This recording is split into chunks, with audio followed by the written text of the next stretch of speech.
What's up, twisted people? It's your girl, Chauncey K. Robinson, and I am here with my brother, the birthday boy, who's slightly hungover, y'all, but we gonna let him slide. We ain't even gonna let up on the fact that he wrong today, but we gonna let him know. D-Rock Block, Damon Robinson, is here joining us, of course, as we have gone on this journey. And y'all, we have reached the series finale, it would seem, of WandaVision, because there was a debate about whether or not we were going to get a season 2.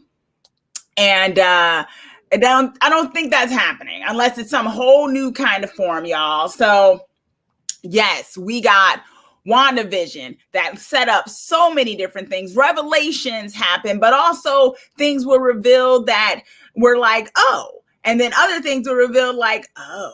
So we got a few things going on. We're going to talk about our overall thoughts and feelings on this episode. And then, of course, we're going to get into the happenings because we got to talk about how Damon was wrong. And we're going to do some predictions for the Marvel Cinematic Universe as a whole, and perhaps Wanda and Vision's role in it, and her kids, y'all. I see some of y'all in the chat. Thank you all for joining us in the chat, and those of you who are joining us in the replay, especially those of you in the live chat who made the migration over here 2 hours earlier than we normally do. So you are ride or die, and we appreciate you. I already see that Zaki in the chat basically wanted the kids to turn to dust in front of us. Cold-blooded, very much so. They saying them kids should have been turned to dust in front of us. If they were gone, have the finale be like this, bruh. Like, wow. Y'all are already cold-blooded, because this actually goes back to what we were talking about last week when I asked you all if you thought they were going to get rid of the kids. And they sort of did and they sort of didn't, right? So we got to kind of see how it's go. And overall, we got some stuff to discuss. And once again, I just want to first and foremost say thank you all who have been joining us on this journey. Your theories and everything have been awesome. And it's just always a joy to come and hear and talk and slice into storytelling with you all, especially with my brother. And as his birthday gift, before not birthday gift, I already sent him his birthday gift. Did you get it, Damon? It came in the mail. Did mommy send it to you? I think it's right there. I didn't check it though. So whenever he opens it up, he'll take a picture and put it on his Instagram, y'all. But before we do that, I just want to show a little history of me and my bro, y'all, because that's us when we were young. And somehow, I don't even think we staged that picture. I think it just ended up happening that we took a picture very similar to that years later. Me with my black curly hair at that time.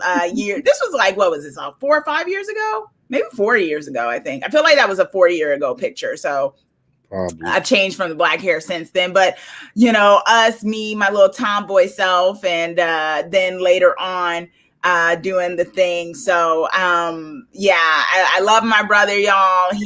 I'm blessed to have him in my life, and I'm excited for all the journeys we're going to be going on, talking about storytelling and on these interwebs with all of you. So it's always exciting. Let's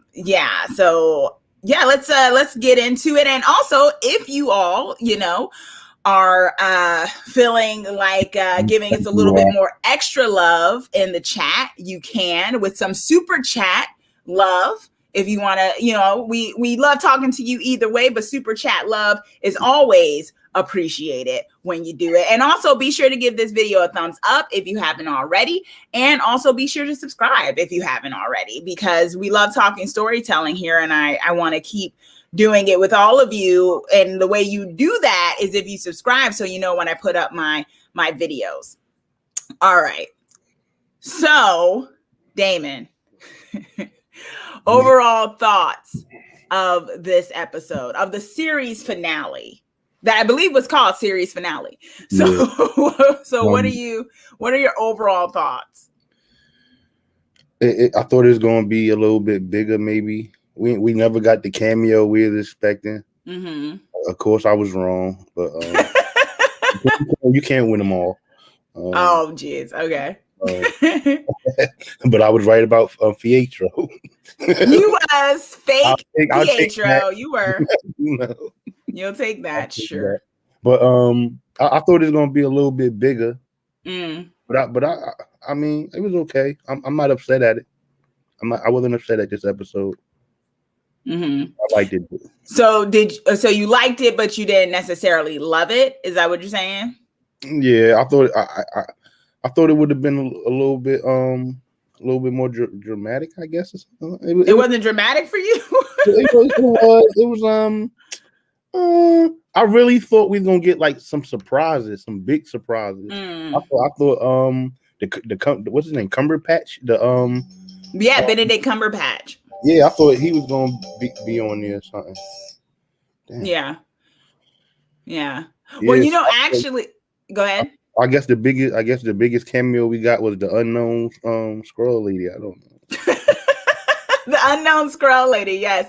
And funny enough, it turns out what it seems, and I think this just comes from the interwebs. All of us are super excited for the show and the Marvel Cinematic Universe and all the things that are going on with Phase 4, that certain things got away from us, right? Like when everyone thought that Reed Richards from Fantastic Four was going to come in as and be the cameo, because she kept alluding that she was going to meet the engineer, and it turns out it's someone who's not even like in the comic books.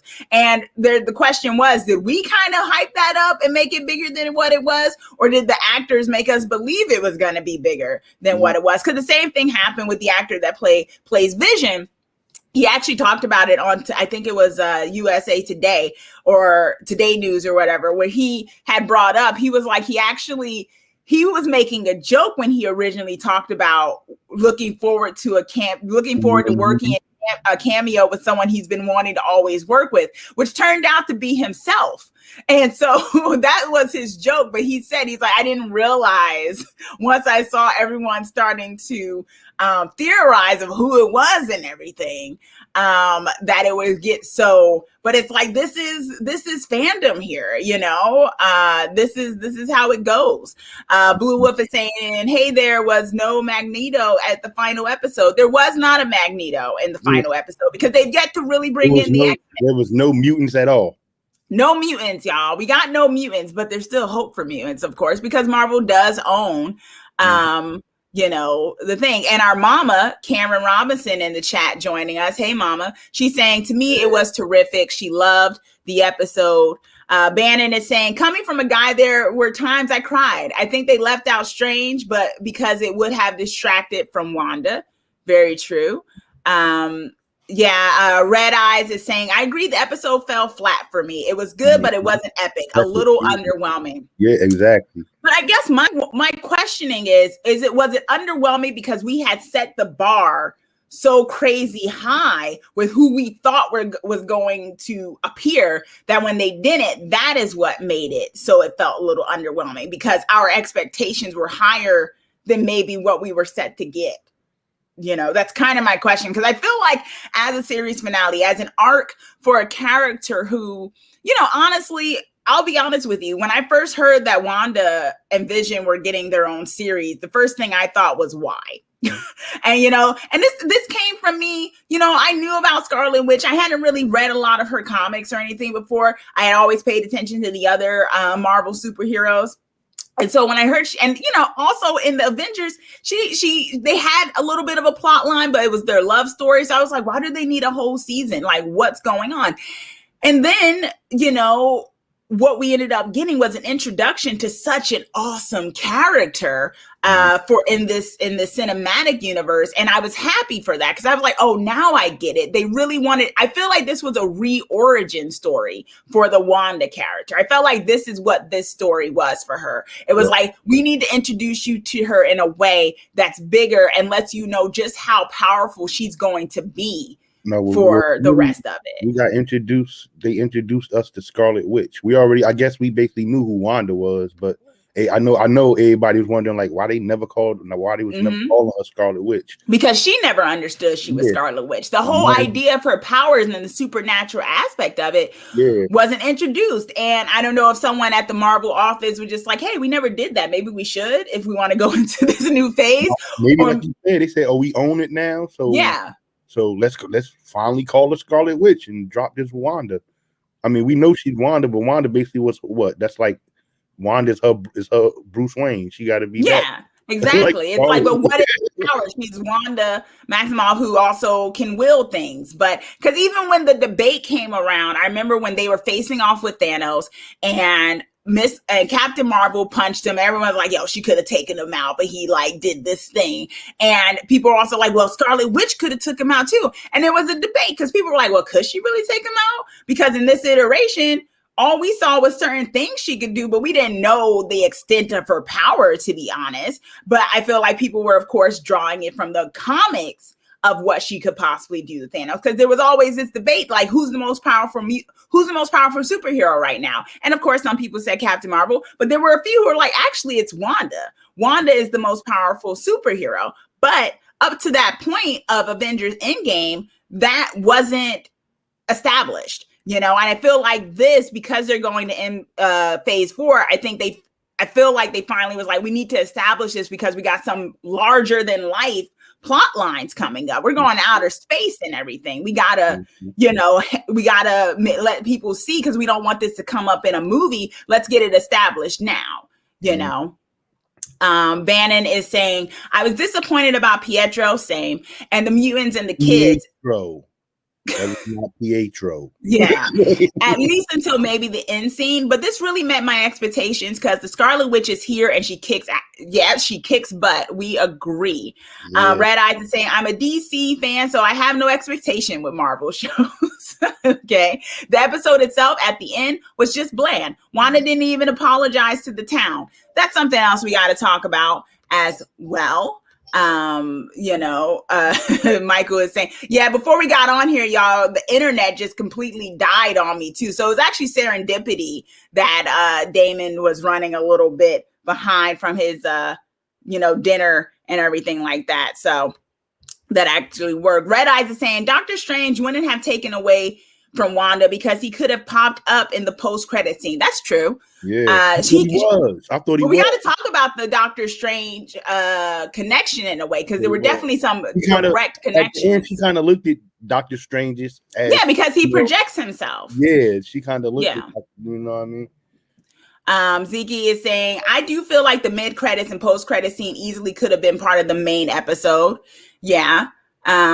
Ray is saying, I think Kevin Feige, who's the head of Marvel Studios, said at the time that Captain Marvel was the most powerful MCU character at that time. But now I feel like now that they've made it so Wanda has unlocked her powers, and we'll go into just how powerful she is, but she's unlocked her powers. And I do believe she kind of surpasses a lot of them with stuff. So yeah, we got a lot of stuff to dig into.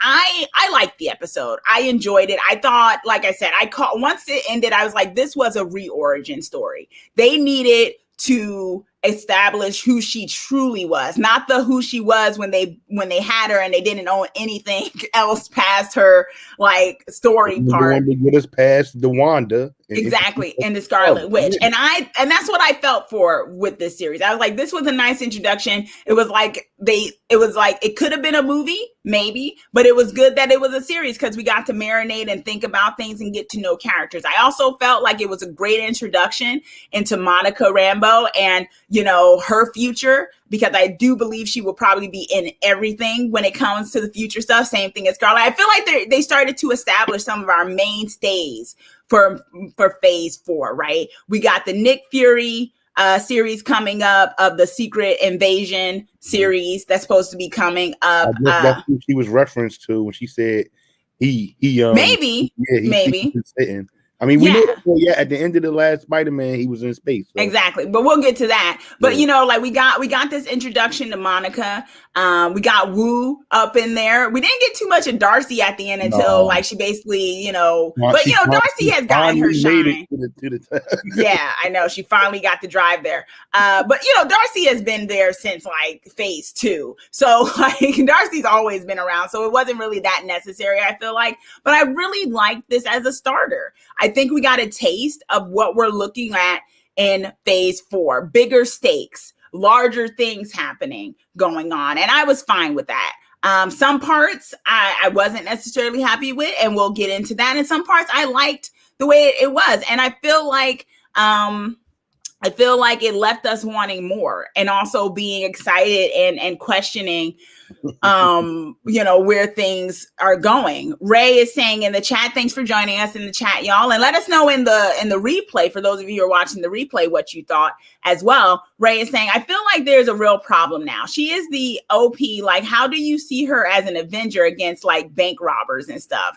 That is very true. It's like, but the question is, how's she going to spend her time? I mean, Doctor Strange is like the Sorcerer Supreme of Earth, right? He's the sorcerer that's supposed to protect Earth. He probably doesn't go around, you know, doing bank robberies and stuff too. So it might be kind of similar to that and Captain Marvel, where they kind of always come in to fight with the big guns rather than, you know, I was going to say Joker trying to take over city, but that was DC. Sorry. With some rando, you know, lower level villain wanting to take over the city. Maybe in this MCU, maybe they'll make her the sorcerer supreme. I don't think they have to, though. I mean, we already got Doctor Strange. Yeah, they don't have to. They doggone sure don't have to. Michael is letting us know in the chat that he cannot stop crying. It's true, y'all. I looked over and there were tears. I cannot control those tears. I know my zodiac sign is Cancer, but still, yes, the sensitive Cancer, and we love you for it. He cried for the kids. I mean, more so, I feel like it was around the last convo between Vision. I know I felt it. I'm gonna explain that I didn't cry though, maybe because I got that Vision is still going to be around, and that I was just too happy about to feel sad about it. This was just one aspect of him that was getting changed, and I was fine with that. But I feel like I would have felt a lot more sad had that not happened, the Vision versus Vision face off. But because it happened, I wasn't super sad about it. But I do still have some questions about that as well. Okay, so let's get into it. The main stuff that happened this episode was the Agatha and, you know, Wanda face off. That was kind of the bigger thing going on in the midst of all the other things going on. And so we had Agatha starting to take Wanda's powers. And so, you know, and in the midst of this epic fight, I felt like the fight was epic. In the midst of this epic fight, we were getting told, Damon doesn't agree, we're getting told things about who Scarlet Witch is. And I thought that was a very clever way of explaining things without doing a total exposition dump on the audience. It's like Agatha's fighting with her, trying to convince her, basically, you need to give me your powers because you can't handle what you have. You've never been trained. It would be better off with me because you being Scarlet Witch means you are going to bring about the end of the world. And we got to talk about that too, y'all. I want to pose a question for you in the chat, all of you in the chat, and also in the replay. What do you think? Do you think it's going to be out and out Scarlet Witch will cause the end of the world, or maybe the end of the world as we know it, aka the change of the multiverse? Let us know, because one denotes that she'll become some type of villain. The other one denotes that maybe she'll just change up the world inadvertently or maybe in some kind of way. So let us know in the chat what your thoughts about that are, and in the replay when it comes to Wanda's destiny and whatnot. So you know, we got this whole back and forth with Agatha and Wanda. And then we also see all white Vision comes back, and he's there and he starts fighting Vision. And, you know, there was this moment where Wanda goes over to him and she's like, Vision, is that you? I should have told you everything to the other Vision. But she's like, you know, is that you? And then he starts trying to crush her brain. That was a moment. After he did the hair, Yes. Yeah. He was like, they told me you'd be so much more powerful. And it was just like, whoa, that's intense. And I love that part because they built up them to be this epic romance, which I think actually works so well. Works even better than it did in the movies, if you ask me, because we got to see the real emotional connection between them in this series. But, you know, to then see her getting kind of, you know, attacked by the version of him that wasn't truly him yet, it kind of harkens back to the comics, right?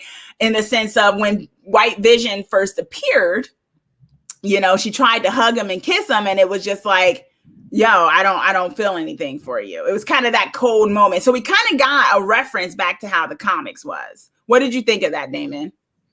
I mean, he is the I guess emotionless Vision. Mm-hmm. Emotionless. He didn't have his memories. Yeah, basically. Yeah. But, I kind of figured that. I actually thought they were going to fight. I didn't know that the other Vision would swoop in.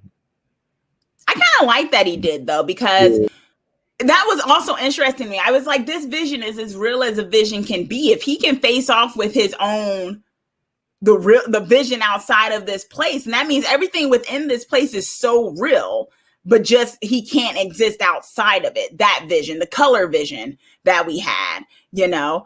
Ray is saying in the chat, Sorcerer Supreme needs spells and tools, but the Scarlet Witch doesn't. Her pure power and desire, that's what she needs. She basically has Billy power from OG Charmed. It's OP and cuts time from spell use. Yes. Michael was asking, where's Mephisto? I've spent this whole chat learning about him. That's Damon's game. We really dived into Mephisto only to have him not show up. So,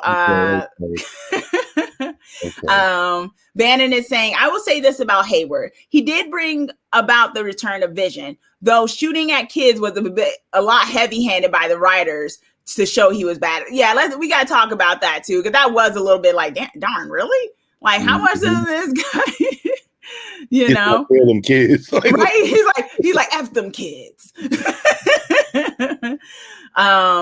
Ray is saying Wanda will cause a crisis level event. Red Eyes is saying, I think Wanda will just help Doctor Strange fix the multiverse issue. Ban is saying, end of the world as we know it. She will crack the boundaries of the multiverse, Wanda, either trying to help her kids or make them real.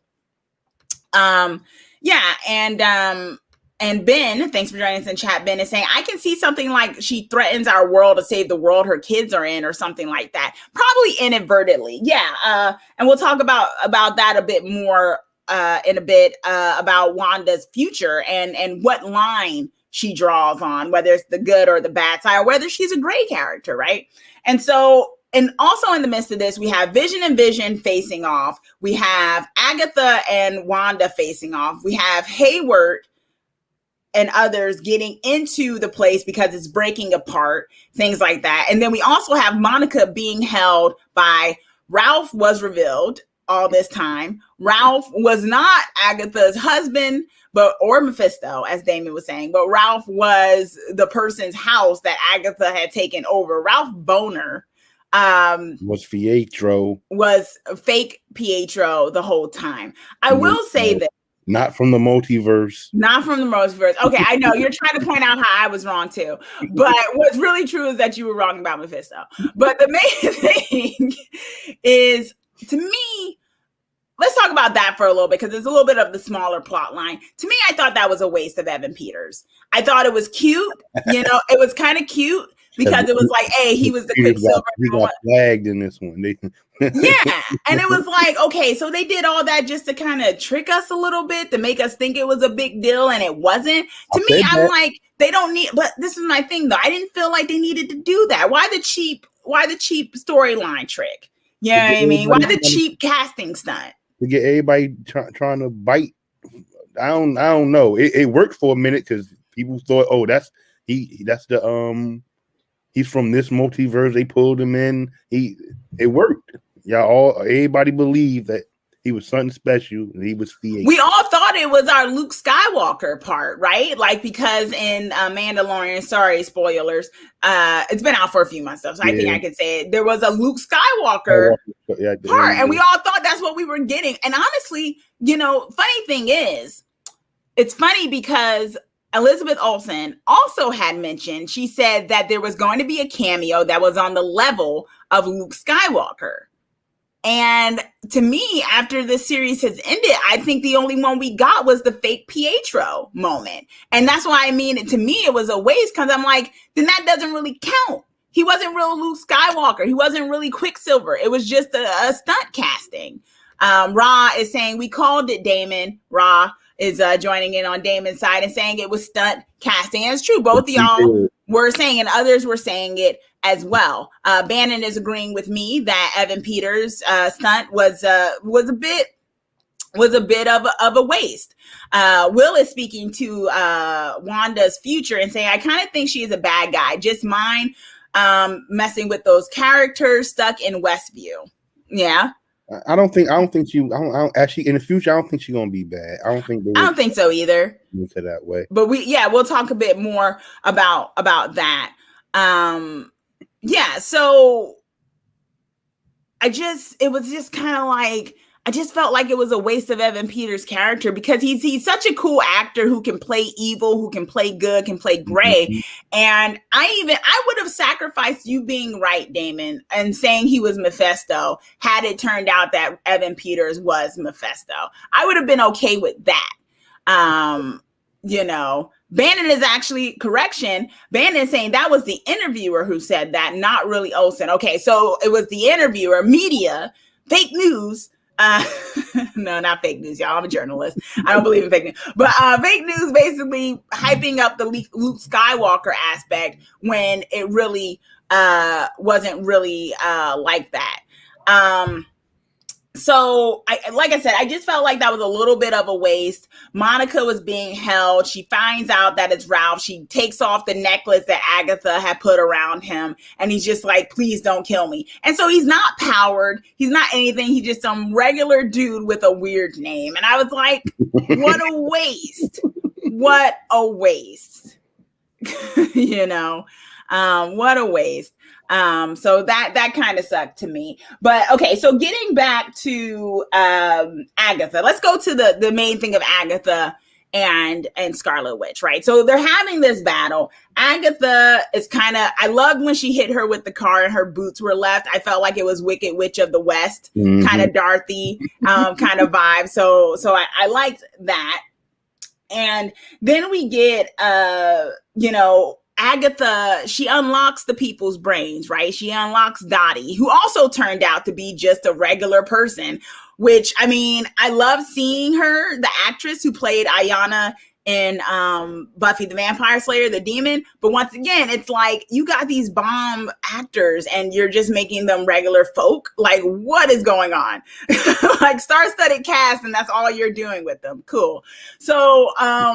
So we get this unlocking, and Wanda is finally faced with the idea, or with the fact, that she had basically put this town in mental imprisonment, where they all felt her pain, and they were telling her, if you don't want to let us go, then just kill us. And, people were saying, we had people saying, I don't know where my pain starts and yours begins. Can you tell my husband I love him and not to come back here? Can you at least wake up my child, let her out of her room? I haven't held her in months. Mm-hmm. And it was really interesting because, one, Wanda hadn't realized she was doing that. She had inadvertently put these people in mental prison.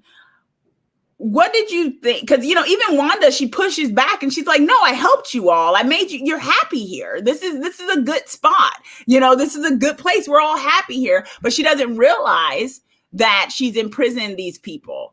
What did you think about that revelation, that she finally was faced with with the aftermath of her powers that she didn't realize she actually did? Yeah, she didn't realize that she did it, but in the end, she was basically forcing her what she thought was happiness onto them. Mm-hmm. So At first, I mean, at the series is going on, I kind of thought that maybe she wasn't the one. I thought that maybe Agatha was doing that, but as we see, it boils down to it was really her all the time. Wanda was something of the villain, but not on purpose. No, not in that sense when it came to the town. And I liked how they kind of did that, where she wasn't aware, because in the comics, she's aware when she does that stuff. It's not the same thing of the mind control, but she's very aware that she's changed space and time, and everyone is kind of screwed up over it, necessarily, even though she thought she was giving everyone their best dreams, and that was Quicksilver's idea and blah, blah, blah, in the Marvel comics of House of M. But what we got in this was a smaller town and her taking it over. And I like that she was confronted with it. I think she knew who she was better in the comics than right here, when she didn't really know, Like you said, she didn't. I mean, as of now, she finally figuring out what the Scarlet Witch is and all that. As you could tell, she didn't know. She knew nothing about it. And I thought that was interesting to me, because it was kind of like once, and I think this goes to whether or not Wanda has it in her to be evil, right? Because we see that once she's confronted with knowing, when she's confronted with all of them telling her, yeah, she acts out, she puts the thing around their neck to get them to stop talking, but she does it inadvertently too. She doesn't actually mean to choke these people. She just wants them to stop coming at her with all this, bad vibes. And so we get this moment. But I think it also showed why she's not capable necessarily of being an evil character, because when she's confronted with the negative things she's done, she repents for it in a way. She wants to change it. She wants to stop it, because she realizes, oh my gosh, I hadn't realized I was doing this. And I think that speaks to the future of the character, of not really having it in her unless she went completely mad to go, full on evil. You get what I'm saying? Zaki is saying, why did a centuries-old witch use a necklace for possession? Laugh out loud. Yeah, a necklace that Monica easily was able to tear off. I don't know. I mean, Agatha is someone who basically knows a lot of stuff, and she wanted to take powers. But one of the things is she is also a witch. And so witchcraft has some very basic spells in it, talisman, things like that. The most simple things, because that's one of the great things about witchcraft, is that you can spell the most simple things, and a necklace is enough. It's obscure. No one's going to think anything of it necessarily, except, smart Monica, which is great. And speaking of Monica, Bannon is saying, props for seeing Monica, though, use different powers. She wasn't on my radar before, but now I can't wait to see more of her. And I think that was another thing. They introduced a secondary character that, really has also taken hold of people's attention, that we're going to want to see more of too. I know there was a little debate in the interwebs where some people felt like Monica was underused at the end of it all, that she didn't get her moment. But I also felt to myself, I was like, well, it's called WandaVision. We got time later for I believe she got a moment. I don't know. They set up for something. She might be the star of this one of the stars of this Secret Invasion thing. Exactly. Red Eyes is also pointing out one of Damon's favorite characters, Senior Scratchy, was a waste. The bunny turned out to not do anything. He wasn't her kid. He wasn't her son Nicholas. Scratchy. I believe just him. That was just homage to her comic book character. Yeah, just basically a reference. Yeah. That's what it was. Will is pointing, I never seen Wizard of Oz, so I kind of confused with that reference. Yeah, I think that was for those of us with the whole Wicked Witch of the West thing. If you've ever watched The Wizard of Oz, her having her shoes under the house was very much a Wizard of the Oz thing. So that was for the fans who've ever watched that, and the whole play on her having that evil cackle. Especially, there was another reference early on when she said, I killed Sparky too, and she laughs when she had killed the dog. That was very much also in reference to Wizard of Oz, where, and your little dog too. Like that was, they totally played into that, which I liked. Ray is saying, I feel like it would have take more power to pull someone from a different universe than it would be to resurrect a person. So pulling from another universe is Sorcerer Supreme level power. Exactly. And that's I guess that explains why Agatha wasn't able to do it and why that was a fake Quicksilver. I hate to say it, but it was a fake Quicksilver. And so, a lot of crazy stuff was going on. Yeah. I guess that so the Nexus commercial actually didn't have nothing to do with this entire show. The Nexus commercial didn't have anything to do with the things that happened in this show, but I feel like Nexus was pointed out because of what Scarlet Witch is going to end up being later. That's what I mean. Like it really had no basis on this show, but I guess they were showing us something that's going to be a future plot line or whatever. Exactly. And maybe a little bit for fans who know what Nexus is, give us a little thing to think about. That's also an aspect of as well. So, it is it's a thing with that. And through this fight, we also get Agatha bringing up the Darkhold, which we all were talking about what that book was, and it turns out it was the Darkhold. Yeah. Funny enough, it didn't look anything like the Darkhold we had seen in any of this iteration of the cinematic universe. It actually, they made this one look a lot fresher than just. It did. It looked cooler. Agent of Shield. Instead of, for whatever reason, bubble letters, Darkhold on it, which is what the Agents of Shield one looks like. I'm like, is this supposed to be a centuries old book? And someone was just like, yo, we're just going to put bubble letters on the cover back in the 1600s when we made this. Make it black. Okay. Right? Like what? So you're right. I felt like this Darkhold one looked way better. And somehow Agatha got hold of it. Maybe y'all could let us know in the chat, and Damon, if you remember, because I think y'all brought it up that someone else took the Darkhold and left in Agents of Shield, right? Ghost Rider did something with it. So then the question is, how did Agatha get a hold of it? Are there different copies? Like Red Eyes is saying, y'all giving Wanda a pass for being selfish. She controlled the townspeople and said she was keeping them safe when she's really protecting her own feelings. Well, I think the debate is whether or not she really knew she was putting them in a mental prison. She might have thought she was putting them all in a utopia and they enjoyed it. But it is true. She was controlling their thoughts, especially when they were in different, timelines. It's very clear those people weren't from the 50s and the 60s. So there's some truth to that.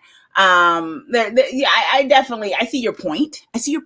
But I don't think she was evil. I think a little bit selfish in the beginning, but not completely evil. But we get to thinking with the Darkhold. And for those who might not know, and we talked about it a little bit before, but the Darkhold is the Book of the Damned, right? It was made by this god. I'm looking at my notes. It was made by the god called Chthon, CHTHON. Yeah. So this is the book of the damned, and there's a whole chapter dedicated to Scarlet Witch in it, centuries old, and there's a whole chapter dedicated to who Wanda ends up being, and this idea that she's supposed to bring about the end of the world as we know it. So what we get is Wanda's powers also start to malfunction as Agatha begins to, starts draining her energy. We see the little thing with her hands starting to go darker, the skin, she's starting to look, so there's a little bit going on there. And, so we get this moment where, Agatha is talking to her about the kids and things like that. She's like, because eventually Wanda does try to break down the barrier. She sees all these people suffering and she's like, you know what? No, I'm going to let you go. I'm sorry. Well, she didn't say I'm sorry, but she was like, you know what? I'm going to let you all go. But the problem is, because during this Vision is fighting Vision, if she lets go, if she does this, she puts away She does away with her children and the Vision that's inside of the thing. And so even Agatha points it out. She's like, look at you. She was like, you have to choose between, your family that you have here because they can't exist outside of this, or, saving these people. And even Agatha says, does an Avenger do this? Like, does an Avenger be selfish like this? Like, aren't you a superhero? For our own gains, of course, because we eventually find out that Agatha really had no intention of fixing Wanda's spells, because Wanda, when she told her you can't change. Like once the spell is cast, it is what it is. Yeah. But we got this moment where her and Wanda are facing off. Wanda disappears and then takes her back to her memory. But the problem is those in her memory, in Agatha's memory, turn on Wanda because of who Wanda is as the Scarlet Witch. And they're like, no, we got bigger fish to fry. We're not taking on Agatha. We got to take you out, right? So even the dead witches want to take Scarlet Witch out, right? And so we get this moment where we think that Wanda's giving up because Agatha's saying, give me your powers. I'll make it so you and your children and your guy can stay here. And there's a battle and Wanda's like hitting different things and stuff like that. And we think, okay, she's like draining herself. And I'm like, wow, is she really about to give up her powers? And that's the end of this thing. But then I'm like, how does this work for Doctor Strange? Did you think she was about to give up her powers, Damon? No. I figured I actually thought that maybe she's so powerful that she was going like put too much juice into Agatha, and she probably something would happen. She would have exploded or something. I thought that too. I thought there was going to be a thing where Agatha couldn't handle the power, and then that she'd explode and it would return back. Yeah, that's what I was thinking. Outsmarted her. Yeah, exactly. Basically, she used her thing against her. Yeah, she used her mind, and like so. If that just make me think, is Agatha? I know I ain't saying she's as powerful as her, but she ain't no slouch. If she couldn't like forcefully beat her. She had to outthink her. Exactly, and it shows what Wanda is capable of doing, even without all the training that Agatha has had over the centuries. Red Eyes is saying in the chat, the Darkhold made me angry because the book is supposed to be with Ghost Rider. Marvel better pay that off later. Now, that's an interesting thing that Red Eyes is saying, because it looks like Ray in the chat is pointing out Darkhold was also on The Runaways, another Marvel show that used to be on Hulu that then was canceled. Now it's not come back. Shield isn't canon anymore, but Runaways still is for Marvel. So I'm confused now because I didn't watch Agents of Shield. That wasn't really my show. I just kept up with some major plot points. Is Agents of Shield not considered canon anymore? I mean, I don't know. I always thought that they referenced towards the movies. So I always figured that it was part of this MCU. But you know, I don't believe and I don't believe it's comic book canon though. Oh, definitely not comic book canon, but in the sense of whatever happens in Agents of Shield is also should be assumed as happening in the Marvel Cinematic Universe. Yeah. I think that's the question, and let us know in the chat and also in the replay, y'all. Thanks once again for joining us. What your thoughts on are on that, because I don't know for sure. I could never really get into Agents of Shield. 1 minute it was on, the next minute I'm hearing it's canceled, then it's coming back. I was just like, I can't, that's a little too, I don't like getting into shows that always are on the brink of cancellation. I think I get invested in shows. I don't like to watch a show that's always on the brink of not coming back.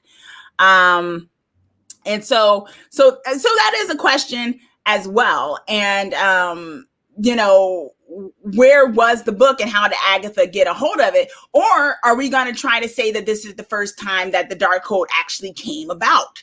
You know, maybe they do say that stuff isn't canon and this is what you should pay attention to. And Agatha was the one that held it all this time. I don't know. You said you're like, I don't know. If that's what this MCU is saying, that Shield ain't canon, then I mean, you had the guy Coulson. He was in the first two Avengers. Yeah, he was. And he still is considered in the MCU. He died there, and then he came back. He was he got saved, or you know, however it happened that he happened to come back to life. You know, so. Yeah. Bannon's agreeing with you in the chat that Coulson was always a part of it. Red Eyes is saying it still is canon and that they've always referenced. Others are saying, Kat Harlem, thanks for joining us in the chat, Kat, is saying AOS Shield broke away from Marvel storyline after season 1. All right. So it is a little confusing. Hopefully Kevin Feige and others can let us know, because this is kind of important, y'all, right? Because if they've now done this thing where TV shows very much at least in the Disney Plus TV shows, very much connect with the MCU. This whole WandaVision TV series is probably what people are going to have to watch to understand whatever's probably going to start off in Doctor Strange, right? So they very much made it so certain TV shows are so important to the whole entire thing. A very good cash grab in terms of getting ratings on everything. But if Agents of S.H.I.E.L.D., which isn't on Disney Plus, isn't on, and it's on ABC, and it has so many starts and stops, isn't, then do we take anything that we've learned from there? I feel like they're going to have to tighten that up, because I think it is going to get confusing for people to kind of try to understand what's necessarily happening. So I think, it's something they have to figure out. Zeke is saying, with Wanda teaching herself magic, the idea of Scarlet Witch versus Doctor Strange and Doctor Strange 2 sounds all the more exciting. If they're going to be doing a versus, maybe they won't. Maybe she'll be an ally to him. So basically what we get is like what you were just saying, Damon, is that it turns out she didn't really give all her powers to Agatha. She actually created a field just like Agatha did in the basement, but she did it on the whole world, which was a boss move. I dug it. It was a boss move. And she's like, I can be the only one that does magic here. So basically she's like, I don't need you to tell me who I am, because Agatha throughout all of this was kind of being that mentor in a way. It was a little bit of a reference. I mean, she taught her about the ruins. She taught her that. Scarlet Wanda ain't know nothing about that. She taught her that. She basically taught her that when the ruins is in the space, another witch power can't have power, but the witch that put the ruins up there. Wanda didn't do that. He taught her that. Mm-hmm. She taught it. I guess it was a hard lesson. Yeah, and she even said it. She was like, thanks for the lesson. Like, thanks for teaching me that, because I didn't know. And she was able to do the same exact symbols. I mean, that's real quick learning right there, because I don't know if I would have, I go by sight too. I learn by vision. But I don't know if I would have remembered the exact symbol in order to do that, but she did, and it was awesome. And then she got that cool costume. Oh my gosh, I love that costume. Mm. That costume was boss. It was like a play on the original costume, but cooler, right? What did you think of her costume? Let us know in the chat what y'all thought of the new costume. I liked the costume. It was more up to date with it, I liked it. It looked more burgundy than than red. Yeah, but okay. Well, they had to do it a little bit less bright colors of comment. And that's a whole debate too, right? Like, I feel like it would have been great if it was all red. I mean, let's be real. Doctor Strange outfits looks ridiculous. But they kept Doctor Strange outfit pretty much exactly like his comic book outfit is. And maybe they allowed him to do that because he's the sorcerer. So it was like, well, he doesn't have to have all black and things like that. But it's also kind of like, I liked it. I liked the look of it because she kind of was playing on that before, but they had her with the coat and the pants. And that was a play on her costume. But I also love it when I don't think comic book costumes are so cheesy that, you know what I mean? That, they can't put them on in the movies. And I feel like there's this weird narrative that you can't do that. Like, you always got to switch up their costume for live action because it doesn't translate. And I don't really agree with that. I want more comic accurate costumes. Maybe that's just me though. Let us know in the chat and also on the replay, because I don't think it's cheesy. I mean, it worked with certain characters and certain ones it don't. Like, just for instance, if they would have had, when they had the Iron Fist show, if they would have put him in that yellow, I'd have been like, I don't know about this. You've been like, nah, dude, sorry. He was okay not being that way. It's true. I think it's a push and pull. Let's give it up for Red Eyes with the super chat. Thank you so much, Red Eyes. Red Eyes has been a ride or die. He's been doing this with the Marvel, even though he is a DC fan. He also used the super chat to actually point out a little bit of the debate that's going on in our chat right now regarding Agents of S.H.I.E.L.D., because I do think it is an important point, because I'd like to know, just because I like storytelling, what I need to know something in reference to, right? Red Eyes points out, S.H.I.E.L.D. did their own missions outside of the movies, but every season of S.H.I.E.L.D., all 7, they reference things that happen in the movie. Phil Coulson was in Captain Marvel. Yeah. So that's something to think about. Although others are saying in the chat that, it was said that Kevin Feige might have said they are in a different universe, which still doesn't make any sense, because even if you go in a different universe, if we're going to do Multiverse of Madness, that means S.H.I.E.L.D. and the Darkhold, even if they're in a different universe, the Darkhold probably exists in all of these places because it all expands, right? Yeah. So I don't know if that's the best answer, to just claim they don't belong. Like they're just doing their own thing. Like, what is this, DC? No offense to DC. I love DC, but DC does stuff like that. I would think that that it's interdimensional, like you said. The Ghost Rider is kind of interdimensional from the Shield, from the Age of the Shield, the version of him that's in the Age of the Shield. So maybe it is. Maybe that book is like a it could be in different universes. Yeah. Bannon also, but thank you again, Red Eyes, for that super chat. Always appreciating you in the chat. And also, y'all, go check out Red Eyes' channel. Red Eyes also does reviews and stuff, and he's a DC head, so I believe Red Eyes is also doing Batwoman and stuff right now. So check that out. So it's definitely something to check out, because Red Eyes always gives great commentary as well. Bannon is saying the irony was Agatha kept saying, "Do you know what you've done?" When in all along, if Agatha hadn't meddled, Scarlet Witch may not have come about. That is also very true, right?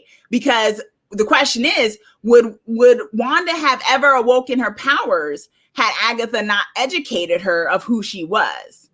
Well, she did all this without knowing, so the power was already coming out of her. Would she have ever realized or recognized that I'm hurting everybody while doing this? I don't think, because remember, I don't think she really understood what was going on. So you're feeling like it probably would have still came about, but maybe it would have been even more chaotic because she would have kept doing things that she couldn't control. Yeah. So you're saying that even if Agatha hadn't meddled, Wanda was still gonna affect stuff. Yeah. Okay, I see that, because like you said, she did a pocket universe in her own little way at Westview, but now she is actually aware of what she's doing. Ray is saying, if I'm being hung by a crazy centuries-old witch and being strangled and my kids are in danger, I'm going to remember some darn scribbles on the wall. That's very true. She did remember it, and she was able to come through. That is a very true point. So we get this thing of Wanda basically becoming Scarlet Witch. When I saw that thing come, I was like, I got so excited. And I say this, y'all, when I came into this series, I was not a fan of Scarlet Witch. I was just like, why is she getting her own series? What's that about? And I honestly, this is great storytelling, because when that thing came up, I got hyped. I was like, yeah, Scarlet Witch. I didn't even care about this character before this show. She always got me hyped. Yeah, well, you're a Marvel head, so. Yeah, she had me hyped. But it's the MCU version of her that really got me hyped. When she came back in Endgame, and she was like, you took everything from me. Yeah, I was souped up. I was like, all right. I was more souped when Captain Marvel hit him than when she did, because I was souped because I actually, I like Captain Marvel too.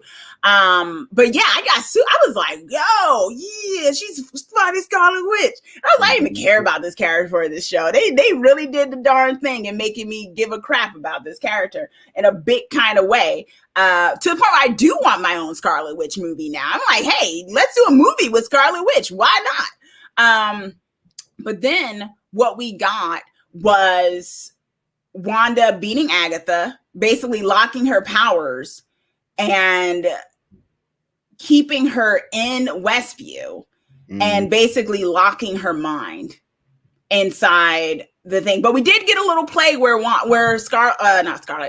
Agatha was like, you're gonna need me, and then Wanda was like, well, then I know where to find you. So I feel like that left it open, because I do not think this is the last we've heard of Agatha.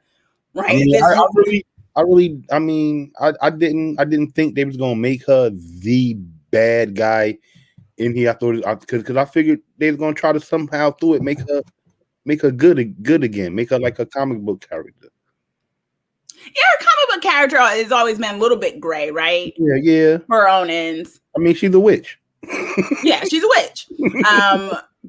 Witches can be great characters. Don't throw shade at witches.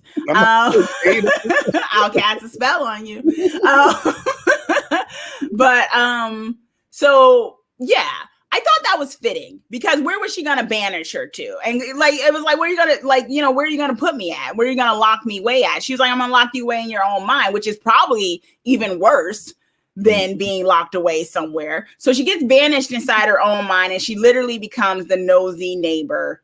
Agnes herself. She becomes what she had been, but this time for real, where she is very much that character. I thought that was fitting. It's still a little it's still something underlined about her though, when she was like, sure, yeah. You first. Exactly. There was a little bit of I felt like there was a little bit of sinisterness underneath that. So perhaps, you could have it. So Agatha is a powerful witch. If she's locked in her mind, maybe she also could be trying to think of ways to get out.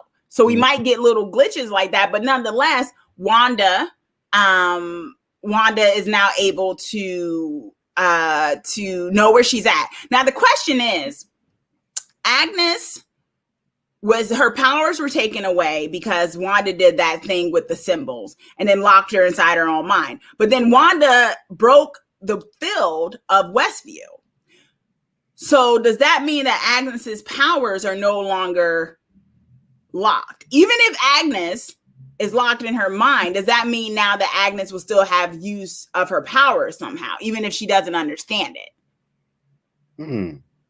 Because the thing that kept her from using her powers got destroyed. Well, yeah, that's yeah. She brought the field down. I guess if she took her memory, like, because Agatha's power on like Scarlet's, as far as she ain't gotta do runes and stuff really. Yeah. As she's shown, she got to do the little, the little magic, say the little chant. Yeah. You know what I mean? So if she can't remember how to say that, then I guess she won't be a threat. Oren, thanks for joining us in the chat, Oren, and let us know in the replay, y'all. Those of you in the comments, let us know. Oren is saying she is more powerful than Captain Marvel. Now she is, for sure. I agree with you, Oren. She is very. I feel like at this point she's she's probably the most powerful superhero right now at MCU, if you ask me. I'm going to go on record at saying that I don't think Captain Marvel is more powerful than Scarlet Witch in her current state. Because remember, in the comic, whoever deems people Sorcerer Supreme, he wouldn't give it to her because of the power she has. It's too dangerous. Yeah, it's too unstable. Cage, thanks for joining us in the chat. Cage is saying it's a great punishment for Agnes. Red Eyes has been going in on Wanda this episode. He's like, Wanda needs to be part of the task. Red Eyes is like, when she trapped Agnes, I thought, oh, now you know how to control people. When you said 2 seconds ago, you didn't know what you were doing. But this is true. But she became fully Scarlet Witch. You got to give her some space, Red Eye. She's an Avenger. She's a good guy. Red Eyes is not trying to hear it. So. Ray is saying, I don't think Agatha was worried about Scarlet Witch. She wanted the power. I think she was worried about her bringing forth the Chaos God through her behavior was the real fear. Yeah, because Agatha doesn't actually go into how Scarlet Witch is able to bring about the end times or the end of the world as we know it. So the question is, what does that chapter in the Dark Hold actually say about Wanda, right? Not Wanda, but Scarlet Witch. I mean, that's what we need to find out. About the Scarlet Witch, yeah. What does it say? How is she going to do it?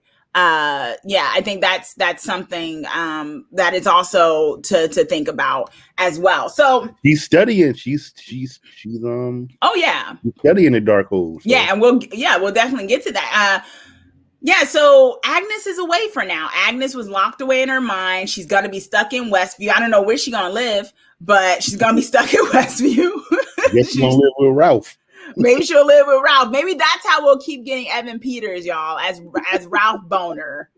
What a waste. Anyway,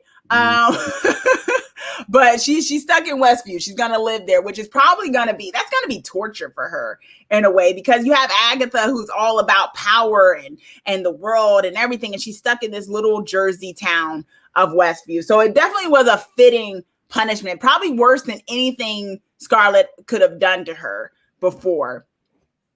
Ray is saying, Wanda is giving me the Enchantress drive from Suicide Squad once she becomes her Super Saiyan form. Yes, there is. For those of you who know the DC property of Suicide Squad, that's definitely, I got the same vibes too. It's definitely something like that. So, okay, so let's go to Vision, because I clapped during this one. I loved what ended up happening in its own bittersweet way, is that we have Vision and Vision going at each other, which, of course, it's this idea that how are they going to defeat each other? They're both the same, and so Vision and Vision end up having, I wrote in my notes, a logic off.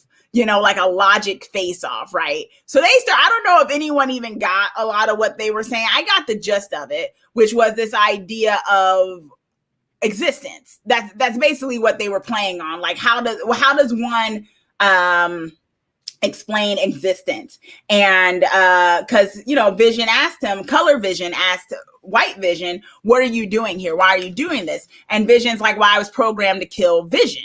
Not programmed to kill Wanda, though, which is interesting. He said, I'm programmed to kill kill Vision. So that was interesting. Mm-hmm. And so, Bannon is saying, yes, logic very much saved the day. And so when Color Vision had got White Vision's thing, he says, well, I'm not the real Vision, you are. It's like, actually, so you here to kill yourself? Exactly. And then Vision is like, no, you're the real Vision, because this, and I can't even, y'all, I'm not even gonna pretend I'm gonna be able to repeat whatever that logic off was, but it was boss. I loved it. Did he say the DC is wood, or it was this theory? Let us know in the chat and also on the replay, y'all, if y'all remember the theory he explained. But it's an old school theory that deals with existence and what it means to be, and the idea of change, right? What if there's a change, do you stay the same, or are you always the same minus things? Cage, thank you so much, is saying it's the ship of Theseus, because it deals with the ship of Theseus and stuff, which I just loved. I was like, yo, they are geeking out. This is one of the cool things about Vision as a character. Yes, thank you. Rod's pointing out, yes, they were talking philosophy during it. And so basically what ends up happening is Vision's like, he's like, actually, Vision's like, no, you thought you were the real Vision. And Vision's like, well, Color Vision's like, well, now with you here, I realize that's not the case. I'm not actually the real Vision. Mm-hmm. So what happens is but then the funny thing is White Vision says, I don't have the Mind Stone though. That's what the Vision had. I had the Mind Stone. And so they kind of both come to this epiphany, which I thought was beautiful and kind of proves me right in a way of kind of what I was saying, which is the idea of them trying to get around the idea that Vision needs the Mind Stone in order to be himself, right? Because that was the corner they kind of wrote themselves into, right? They made this thing where it's like the only way Vision could be Vision was with this Mind Stone, and that's why it was a whole thing trying to extract it to hopefully he'd be able to live. And so White Vision even points this out, but then Vision says maybe the sum of our existence is who we are, our memories, our feelings, the memories and experiences that shape us truly make us who we are. And he points out to White Vision of, you don't have your memories. They've been locked away from you. And that's when Vision realizes, White Vision says, to be a weapon. Yeah. And it's something innate in him, funny enough, even in White Vision, where he doesn't like the idea of being a mindless weapon. Even in this state, he doesn't like the idea of being a mindless vision. So he allows color vision to touch him and unlock his memories, and his eyes change and you see Vision. Then Vision leaves. I don't know where he flew to, but he left. But I did clap. I thought to myself, oh my gosh, he's really back. He is existing in two forms right now because there's the color vision that Wanda has created from her own love and knowledge of him through the Mind Stone, the piece of the Mind Stone that lives in Wanda, as she explains later. And then there's the actual vision of his actual memories and stuff. Because and maybe this goes back to, do you think, Damon, that this kind of goes back to what we were discussing, where I had a real issue with the fact that they didn't give color vision his memories from before the moment he was in Westview. He never remembered anything that happened before, even though Wanda imprinted on him. Do you think maybe this was the writer's way of making it so there's an understanding that white vision is truly Vision because he can remember his experiences that shape him? I guess he got the memories in because the memories that color vision showed him was actually memories that color vision wasn't supposed to have because he couldn't remember none of it before he was in Westview. Well, color vision didn't show him. He just unlocked his thing. He didn't see him. He didn't see those experiences. He just helped him unlock it for himself. All right. Red Eyes is saying they both are one has the Mind Stone power. The other has the vibranium parts. One vision split into two. I don't know. I don't actually, I'm going to disagree with you a little bit, Red Eyes. I think because it's this idea, as I was saying, the whole idea of the Mind Stone being what helps Vision have emotion. And I feel like in that logic face-off they were kind of telling themselves, but also the audience, that Vision isn't about his parts. It's about his memories and the experiences that shape him, that create who he truly is. And because they had locked his memories away, they took away who he was. But once his memories were unlocked, Mind Stone or not, he truly became who he was, because now he was totally back to being shaped into who he was. Now, I don't know. I figured if he was back to who he was, mm-hmm, the love he would have found Wanda. Yeah, the love for Wanda would have been there. I was expecting him to show up somehow. Actually, in the cabin scene where she was out in Alaska or wherever she was, I was expecting Vision to show up and be like, "Yo, we got to talk." You know what I mean? Like, I've been dead and I don't know what. I was just fighting myself. What happened? What we do?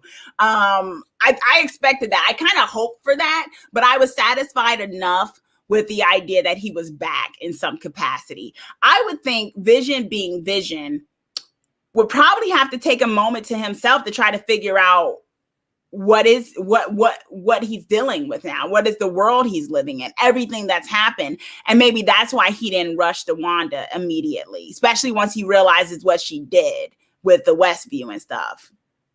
Do you think that might have been it? Or do you think that should have been overpowered by his love for her just to go to her immediately? I mean, I think if he was fully returned to the old Vision, I think he would have, the love for her would have pushed past all the stuff she did. Well, I don't think it's a thing where he doesn't love her anymore. I think maybe he just needed a moment to himself. He just needed a moment to himself? Yeah. Possible. I want to make sure I get this. Rue Nation, thanks for joining us in chat, Rue Nation, and saying White Vision has the memories now, but not the experience of living them. Yeah. But how does that work though? Let's say I have amnesia, y'all. I have amnesia. I don't remember anything that's happened. And then suddenly I remember them. Am I a new person? I still have the memories. But I experienced them. I remember that I experienced them. So you saying that as he got the memories back, he remembered. That's why his eyes changed. He even said, he's like, I am Vision. He became who he was. He also, the memories he unlocked was also a memory of him kissing Wanda also. Exactly. But he just left. He didn't try to come help her or nothing. Well, I think first of all, color vision was still there, so he could help her. But also, the love, I don't know. I don't know if he loved the same way as we love, but if we love, and it don't matter who's there to help, I'm gonna be there to help too. Okay. You know, I think he probably does have to learn the feelings he got. He probably don't understand it, maybe. Okay. Maybe. Let us know in the chat and also in the replay, y'all, because I think we're having an existential question. This is deep stuff of what it means to be. I honestly think once he got his memories, he experienced them again. We are our memories. If we can't remember experiences, how do we shape our personalities to be who we are? Since he got them back and he remembered them, they were his again. It's like he had amnesia and now he didn't. And that's why I think he's still the same Vision. And I think maybe he just needed a moment to process everything that was going on. Red Eyes is saying, I see your point, Chauncey, but agree with Damon. If he was 100% back, he would have joined the fight. Instead, he straight bounced. Michael is saying, this goes back to the question, are we the mind or are we the body? And Ra is saying he doesn't have a soul. I have to push back on you, Ra, because the question is, what is a soul? You know what I mean? What is existence? What is consciousness? If not, I think, therefore I am. Or I am, therefore I think. That's the question, right? Yeah. I think it goes to I think, therefore I am. I am created because I am experiencing and feeling. So the question of whether or not he has a soul, I think, is a moot point. Because how do you measure a soul? You know, what does that mean? And I actually, before we went into this really great conversation about existence, I was actually going to point out what's happening in the Marvel comics, which I was saying, which proves my point of it wasn't necessarily the merging of the visions that I thought they were going to do of his mind and his mind, although that's sort of what kind of happened in the sense of maybe he didn't give him any of the memories from Westview, but he gave him all the memories that he had of who he was, in the sense, even though Color Vision didn't have those memories, right? My thing is the question is too, because in the Marvel comics right now, there is a plot that I brought up last stream, which is about the X-Men and how Xavier of the X-Men is using Excelsior to bring back part of this long process with other mutants and stuff who have the power to create eggs and everything. They're bringing back X-Men from the dead right now, right? What they're doing, how they're doing this, like Wolverine died, Cyclops died, others died, and they were able to bring them back in this new version of the X-Men. And so what was happening was they'd bring back their body, and even they were explaining, like, well, if they're just the body and the vessel, then you haven't really brought them back to life. But what Excelsior did, what Xavier was able to do with Excelsior was imprint their latest, all their thoughts and memories back into their vessel. So they then became themselves again. And I feel like if Marvel is doing that, and it's part of, a lot of these, these writers and stuff talk, I think that's the thing. Because if that's the case, we could say that the X-Men that are being brought back don't have souls, because all you did was imprint them back with their memories. But the memories is what made them who they are, their experiences. Oh. And that's why I think it's the same thing with Vision. You get what I'm saying? Yeah, I understand what you're saying. What's the name is I don't know if you could put that up there. Is it M11Rs? He's saying that it was only data that was unlocked. So not really true experiences for White Vision. But Color Vision actually said, let me unlock your memories. He didn't say data. He said your thing is locked. He said your memories are being locked behind a wall to make you a weapon. And I need to unlock them. Because if it was just data, why did his eyes change to be human? His eyes did change. I did notice that. Bannon is saying, notice Wanda's vision was hollow when he was breaking apart, showing us he was incomplete, just Wanda's memories and love. And Wanda even explains that, because in the very heartbreaking, but also bittersweet scene with Color Vision saying bye to her, one thing, it was like he explains everything he's been. He's like, and now I'm just a memory, and who knows what I'll be next. even though we know what he'll be next because he's out there somewhere as White Vision.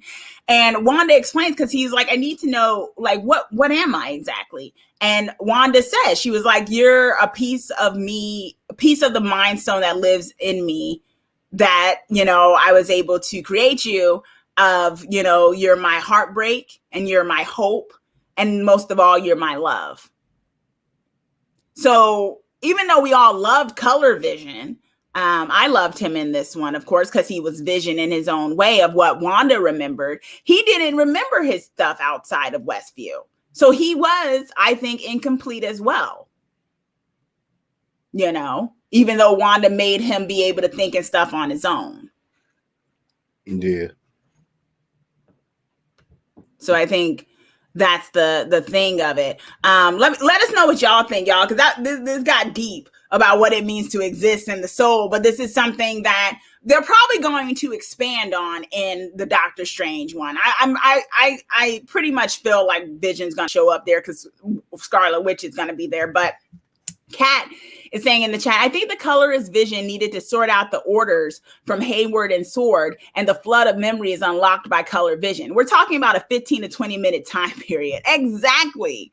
You know, it's kind of like he woke up, he has this stuff inside of him telling him to kill, and he's a thing now. He's also been dead for a minute, right? It was like a 4 to 5 year span that he was gone. Thanos killed him before he did the snap. And now he wakes up and it's like, here's another Vision looking at me. My girl is out there doing who knows what, maybe something evil. I don't know what's happening. That's why I say it might sound base, but we all know they do basic stuff with this show. Now that we know that they just brought Admin Peters back for nothing, that it could really honestly just be he needed a moment to figure out what the heck was going on. Mm-hmm. It's possible. Red Eyes is saying his eyes change because Color Vision put some Mind Stone energy in him. I don't know. No. There's nah, Red Eyes. I'm not. That's a straight no. He didn't do that because he has no power to do that. Well, that's only Wanda. Vision don't got the power to be giving people Mind Stone energy.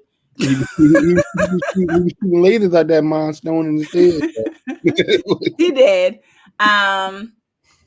Oren is pointing out the Marvel writers are drawing from the source material of the comics. That is very true. Agreed. Ray is saying the power of the Mind Stone allowed him to unlock the memories in White Vision. He did, but I don't think he put it on him necessarily. But I think he did give the power to be like, let me show you who you really are. Ray is saying, I think he has the Morris Now data, but he has the data now. It is the soul. Color Vision was more that aspect. White Vision lacking on humanity. They may go that route, but I don't necessarily think so. M11RRRS is saying his eyes changed because he was free of the programming objectives and thus became an independent organism. But without the Soul Stone, he will never be the OG Vision.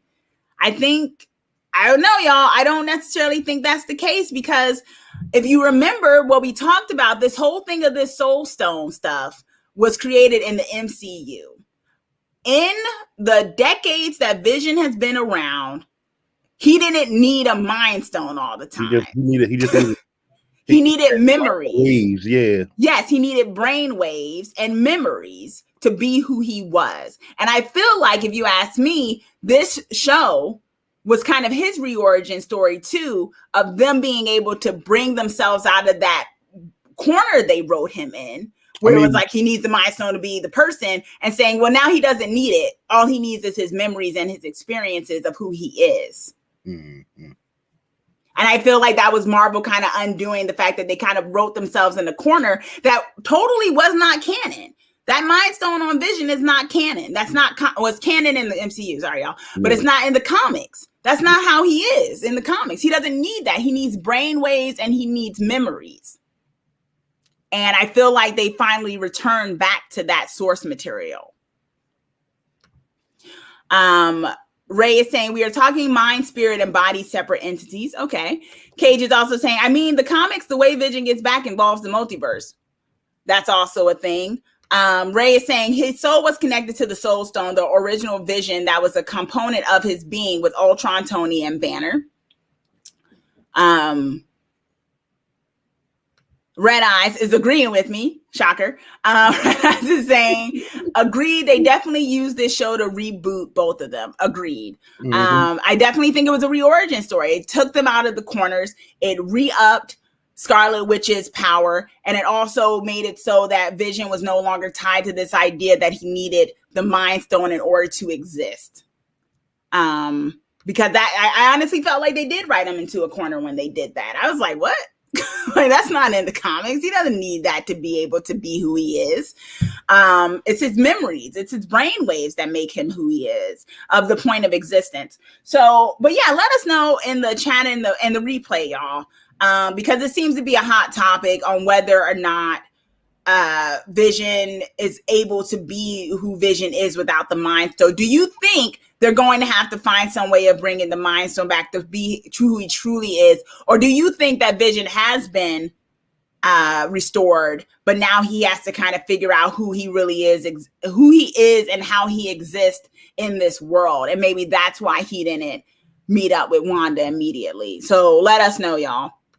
Kat is saying, which is that Bruce Banner said in Infinity War, Vision can survive without the Mind Stone. Exactly. Because that's what they were trying to do before Thanos came in. They were trying to extract the Mind Stone from him without killing him, that it was capable, but they weren't able to because the time was cut short. Ray is saying, those aren't the same people. They are copies for sake of population. I agree, but they are a little better than clones. He's Ray, I believe, is talking about my X-Men theory. No, I think they've established that they are who they are. I don't think it's an idea that they're better than clones. I think the question that they've created in there is that the memory is what makes a person a person. Now, I'm just telling y'all what Marvel seems to be doing. Whether you agree with that, you know, when it comes to the bigger part of existence, is a whole nother level. But it seems to me the way they're doing it is that memories and experience is what makes a person a person. That's what they seem to be making it be. Aside, because, you know, if you get in the whole thing about souls and stuff, y'all, you know, the comics ain't touching that. You know, that deals with religion, that deals with faith. It's easier to go the route of your experiences make you who you are. That's where I'm going with it. And I think that's Marvel's easy way of keeping it PG-13 and not pissing off the parents of anybody by doing it that way. They do. I mean, they kind of do deal with souls and stuff. Ghost Rider, definitely, because people actually sign a soul away to Mephisto, so he gives them that power of the revenge by putting that demon on them. Yeah, we deal with souls, but that's not really religion. That's more so. Mephisto isn't the devil, though. I'm not talking about like religion. I'm just saying they do deal with souls in the Marvel universe. Rue Nation is saying, I think he has been restored, but he has to figure things out. He just needed the energy to be jump started. Yeah, that's my thought as well. To actually turn him on. Remember they used the drone, the power that was coming off the drone that they sent in there? Yeah. That's what got that. That was the energy that got the jump start, but not the mind. He needed his memories for the mind. M11RRS is saying John Bryan brought back White Vision in comics because he hated how they were writing Vision and was bringing him back to his roots in a way. But we also know that wasn't really reciprocated very well, was it? When he brought White Vision, when White Vision came back and they did that whole thing. That was that Vision Quest thing. I think that was the name of the name of that comic book series was, I think it was Vision Quest. You're not talking about the ones when he was in the suburbs, right? No, I'm talking about another one. When they dismantled him, he was. Yeah, and they went to different ones. Yeah, and then eventually built him back up. They went right back to him being color vision, and that's how we ended up getting the suburban vision thing, because what Wanda did in the comics was that she ended up, because of brainwaves and all this other stuff, Wanda ended up going with the person, I think it was Mr. Wonder or something, or Wonder Man, who his brainwaves were originally what helped create Vision. So she ends up going out with him, and Wanda even tells Vision once he's restored, because she's moved on. She fell in love with Wonder Man or whatever, because And she even says it. She's like, I probably work with him because he's similar to you, but because there's a little bit of a few difference, he and I work a little bit better. That's what she said at the time. And then she was like, well, here, let me give you a gift. And she gave an imprint of her brain waves. And that's how Vision ended up creating the wife person in the Vision comics. So there's a whole thing of that. So I guess what I'm saying is that White Vision wasn't necessarily the best received. So they went back to the thing. But we can talk comics all day, y'all, because you know I love talking about them. But let's talk about what happened with Monica. So now Monica has powers. And she did the whole thing of phasing out of the bullets, y'all. So she's Photon now, right? Is that what you think, Damon? That she's basically who she was as Photon? I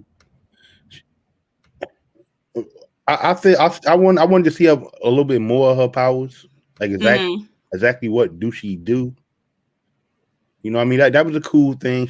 The bullets went through her. They slowed down, and phased through her and everything.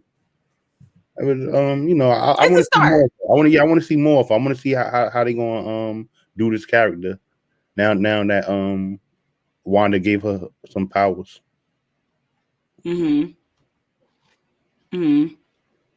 Yeah, I like that they did it. Like I said, I know on the interwebs of the world when people were giving the views, some people didn't feel like Monica got the kind of attention that she needed at the end, and that Wanda didn't really thank her all that much. She just kind of was like, all right, you know, I'm going to go and stuff like that. But I think we did get a nice start off to who Monica is. And I think we're going to see her a lot in the other series. And hopefully, of course, we're going to see her in Captain Marvel too.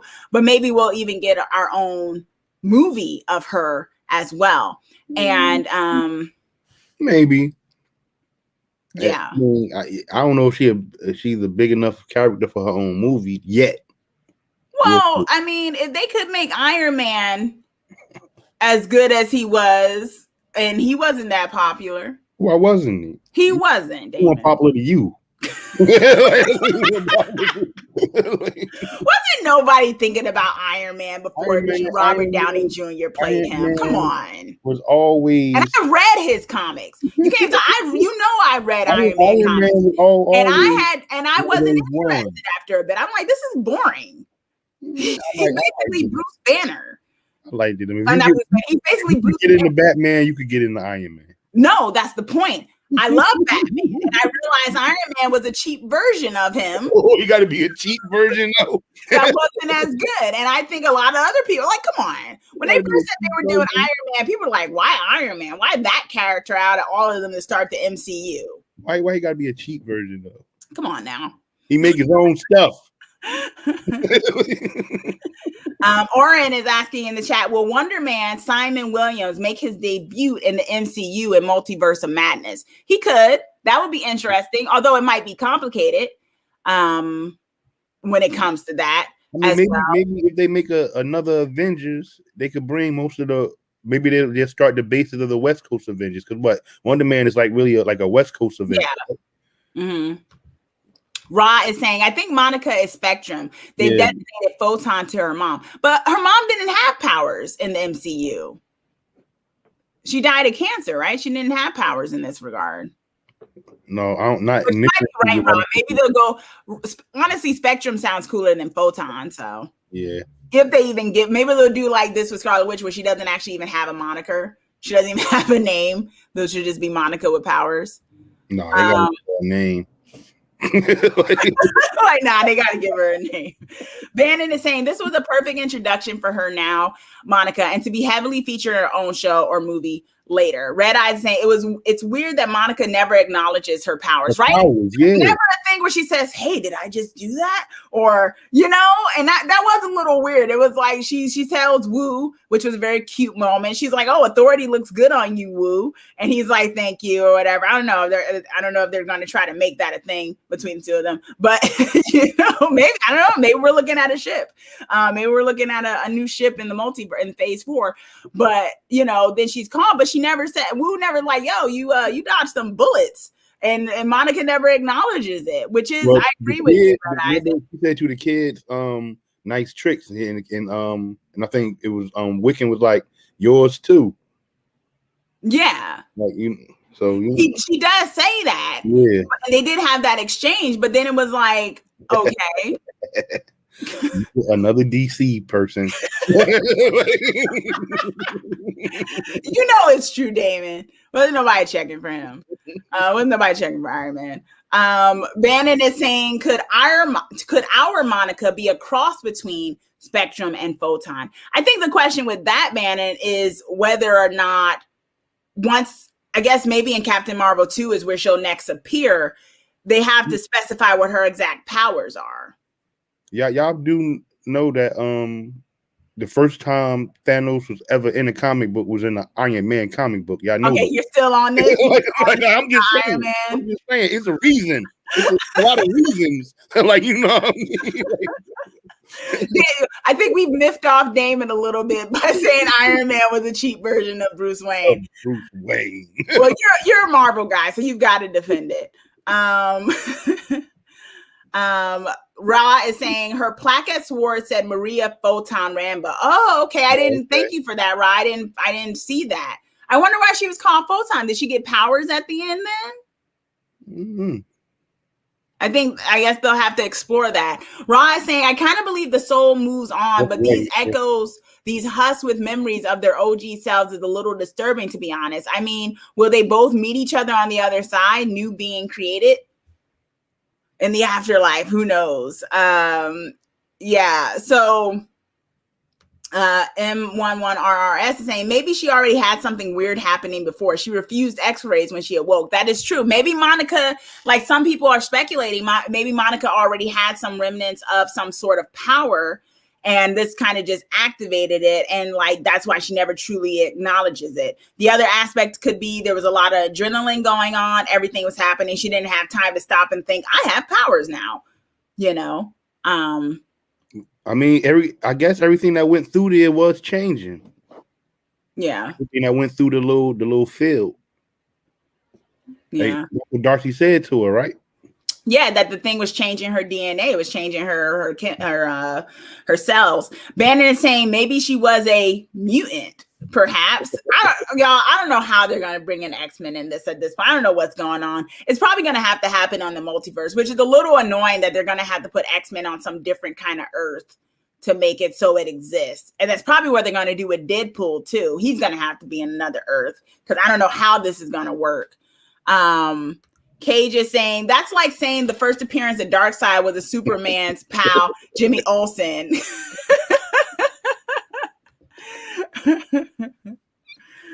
Well, I really don't like Iron Man. I'm telling you, Damon, people wasn't checking for this character before. Everyone, when they heard when they were like, why? Why are we doing Iron Man? Like, what is the point? Rod saying Maria didn't have powers. I'm not sure why they called her Photon, but Carol, Captain Marvel, was called the Avenger. That's where Fury got the name for the team from. I think actually M11RS, I believe if you're talking about Maria, you might be saying that it was her Air Force call sign. So that's why she was called Photon, which makes sense. Oren is saying we need to see the West Coast Avengers most definitely. Oren is calling for that'd be interesting. I mean, that could happen in phase 4. You get your Wonder Man, right? You get Wonder Man. So we have that going on, and then a Skrull comes up and says, someone's been checking for you, and they'd like to call, and I think everyone pretty much assumed it was Nick Fury. Nick Fury, yeah. So you agree with that, David? That's basically Nick Fury, because we do know he's on a ship somewhere. It wasn't really him and Spider-Man that whole time. It was what was his name? Skrull. Something with a T, right? Yeah, Tom. I got it in my notes who it really was, but it was really Talos. Talos. TALOS. It was Talos impersonating him under Nick Fury's orders to do that because Nick Fury is up in space trying to figure something else out. And we pretty much are getting from Kevin Feige that it has to do with the secret invasion. And for those that don't know about the secret invasion, it was a very significant comic arc in the comic books, where what was happening is that an offshoot of the Skrull species, so Skrull people who were evil, had basically been infiltrating Earth and impersonating the superheroes. They were impersonating the Avengers. I think they were like impersonating Captain America, others, and things like that. They were basically impersonating them. And this was the secret invasion. Basically, they were spies impersonating the others. And that may change a little bit because we also know in Captain Marvel, they kind of switched it on its head. The Skrulls became kind of the more sympathetic species. And the Kree were made to be the oppressive group. So it may be a little switch, but that doesn't mean that we can't get an offshoot of the Skrull who think that they should be infiltrating Earth. So that might be something there. Kat is saying it looked like Nick Fury was on vacation.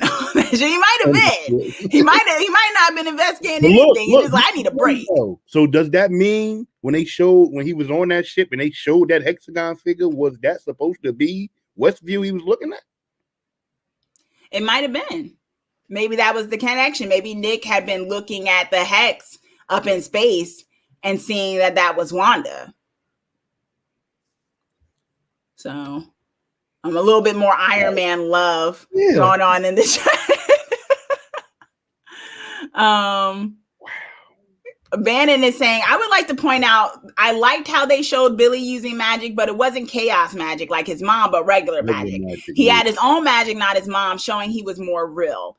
Exactly. And we're going to talk about that in a second when it comes to the kids as well, because I don't think their story has ended. Of course it can't, because they're actually supposed to be significant they're actually, have big parts in the comic book. So what we may be getting is secret invasion. So it looks like Monica is definitely going to be getting connected to Nick Fury. She's going up into space because the Skrull said, I heard you were grounded by Hayward. Mm-hmm. And we're going to go up there. He heard you was grounded and he wants something. And who knows why Hayward really just didn't want Monica going up in space. That's also something to think about let's segue into Hayward, right? So all this time you thought Hayward might have been Mephisto or something, right? You thought Hayward was someone, I don't know who in the chat or in the replays, someone had a theory that Hayward all this time was either connected to Mephisto or Mephisto in disguise. But that turned out he was just a bad guy who clearly doesn't like superheroes. And he tried to shoot the kids. We don't know what he went. They don't show us what he actually went through those 5 years. So they going off of his I guess his contempt for superhero for supers all because of that. Mm-hmm. I guess that's his. I guess because he did say that. He's like, you don't know what it. He told Monica you don't know what it was like when everyone disappeared and what we were dealing with. You know. Michael is pointing out that he actually had a prediction that came true when it came to the Skrull, because it is true. Michael had brought up that either it was Skrull or Kree somewhat involved, and that turned out to be true, that the Skrull had came to get Monica. So we got that. I think y'all let us know, in the comments or in the video or in the chat, if you think it's Nick Fury or you think it's someone else. I think the kind of obvious thing is that it's probably Nick. It's just kind of weird that they didn't feel the need to name him. I don't know why I keep that a mystery. Because they said an old friend of your mom wants to meet you. Come on, they put Evan Peters on here for you know what I mean? They want us to talk about it. That's all that is. M11RS is saying those kids were sentient weapons. Sentient weapons. Y'all are cold-blooded towards the kids. Like y'all, Zeke wanted them to die, and Zeke actually just wanted to watch them turn into dust. M11RS is like they were just weapons. That's why he was shooting at them. Y'all like F them kids. That's what he felt. That's what he felt like. So we probably got that. And so that was the kind of after credit scene with Monica. So we didn't get a big kind of cameo, but we did get a cameo of a Skrull. Mm-hmm. And now let's talk about the fact that the kids and Vision, but we know why Vision, we talked about that a little bit, but the kids, right? the kids seem to have gone in ether. Wanda kind of made the decision that she had to let all of this go. She made that decision. And for whatever, you can call her selfish and things like that. And we could say she caused all of this. This is very true. But she did eventually make the sacrifice to turn everything back the way it was. The house was decimated. It all went back to the way she was when she came there. And I thought it was a very sad moment with the kids. What did you think, Damon? Yeah, it was of course it was sad. But we knew leading up into this episode that the kids weren't going to survive. Did we know that though? Yeah, I mean, I don't know.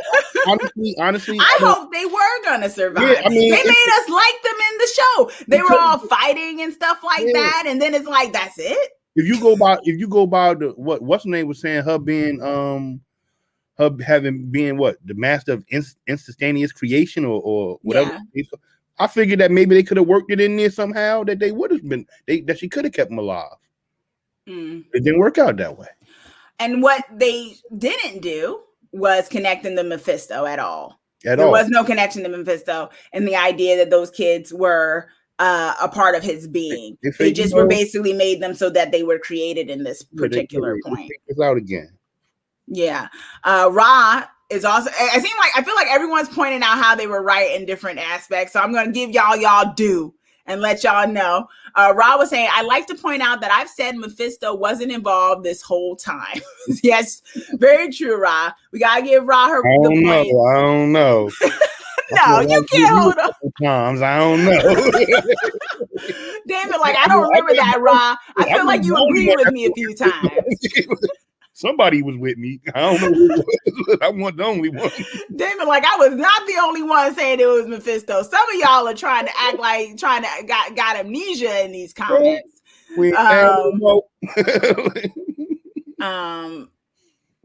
Kay just saying, I actually like the kids. It was sad to see them die. Bannon pointed out, I wanted to see them survive that family fight moment that they were born for. I agree. It was just such a beautiful moment where they all were like this. I was like, oh my gosh. And I was like, this is awesome. So this is why I'm hoping this isn't the last we see of them, right? And in the comics, it wasn't either. They had a few iterations of them. So maybe that might be a choice there. M11RRS is saying sad, but they included the Easter egg of the kids choosing Wanda. Yes, that they chose. She said, she's like, thanks for choosing me to be your mom. Yeah. Red Eyes is saying you don't get a pass for trapping people and then doing the right thing later and not apologize. Kat is saying I like the way they let them go to sleep, unaware of what was happening. Yes. So. Yeah, I thought that was sad. I do like that in the after credit scene, the second scene, that we do hear them calling for him, for Wanda. They're like, Mom, help us. So to me, that lets me know that that's not the end of them. What do you think, Damon? Well, if they was calling, it's not the end of them. Maybe now, don't laugh. Maybe now, that's what we're messing with. Oh my gosh. Well, okay, we'll go on record. There is one person in the chat is agreeing with you. Mephisto can still be connected. The story can change. Y'all ain't gonna let this go. Look, last week I said this too. I said even if he don't end up being, would it still count if later on he ends up being in that multiverse, if he ends up being the big bad, do I still get some points for that? You'll be vindicated, I guess, yes, that you kind of called it early, but in this particular place, you made it seem like he was going to be revealed and he wasn't. Yeah. Ra is saying, can we acknowledge how amazing the dialogue was? Jack Schaefer did a great job. Yes, this was a beautifully done show. I mean, I said that from the beginning. This is a beautifully done show. Hybrid is also saying the kids will be important in Doctor Strange too. I think you might be right, Hybrid. Thanks for joining us in the chat. I hope so, because I really like those kids and I want them to come back around. Oh my God, I fell in love with their whole family. Could you imagine that, us having a super powered family in the MCU? That would be awesome. That would be so cool. And then they could get their own show. Super powered family. Honestly, they're kind of doing it, not to keep bringing up DC, but they got the DC show, Superman and Lois, where they have 2 kids doing the thing or whatever, even though Lois isn't superpowered, but it's kind of, it'd be a cool concept. And I think in this case, we'd actually care about the family a bit more, with what we dealt with them. Oren is saying, don't you think Wanda need a real flesh and blood dude in her life, not a robot? That is robotism. Probably working their way. What, her getting like Mr. Wonder or something? Mr. Wonder. Maybe they'll kill off Hawkeye wife. And Hawkeye's gonna die. They're killing Hawkeye off. He's not surviving his show. I don't think he's gonna survive the show, Damon. I think they're gonna kill off Hawkeye. He's probably not. I would not put it past it. You know how they do. Yeah. Also, I think kill you or make your character a woman. You know how they do. Ooh. you know how they do. Wow. I mean, that's what they do. They either kill you or do a gender swap. Oh boy. Funny enough, you're probably not the only one who thinks that in the fandom. So I mean, it's not far off. For better or worse. I think they've built up Wanda and Vision too high for them to have her fall in love with someone else. They may have on a little bit, but I think when Vision comes back fully, they'll get back together because they're clearly each other's love of their lives. Yeah. I mean, they definitely build their love up. And they added on to it. So yeah. It's gonna be hard for them to ship her with somebody else. It's gonna be after they built this up. I'm gonna be like, nah.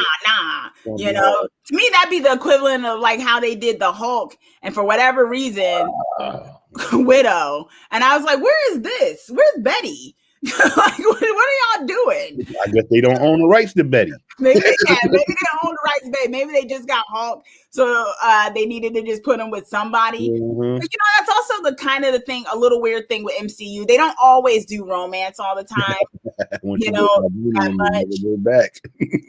Ro Nation, yes, is saying once you go vibranium, you never go back. And we see that Vision is kind of a great guy, and I feel like. That's definitely a thing. So Bannon is saying some women are very happy with their robots. Just saying. Wow, guys. I don't know where this conversation is going. But yes, she loves her man. And we love them too. We love what they got going on. So we see that this may not be the end of the kids. And I like that. I like that it's not the end of the kids. So that's something right there. And I did think she heard them. I do want to talk a little bit about the second ending scene where it very much was a connection to Doctor Strange, y'all, right? Because others pointed out, I actually hadn't realized it until I looked up some Easter eggs, was that the music that was playing was actually the theme music from Doctor Strange, the first movie. That was playing while Wanda was doing her thing with the projection. Mm-hmm. So that was one connection. The other connection was the more obvious one that we all kind of saw if we know Doctor Strange, which was Wanda projecting herself like he does, where he's in multiple places learning things while he's doing something else. Mm-hmm.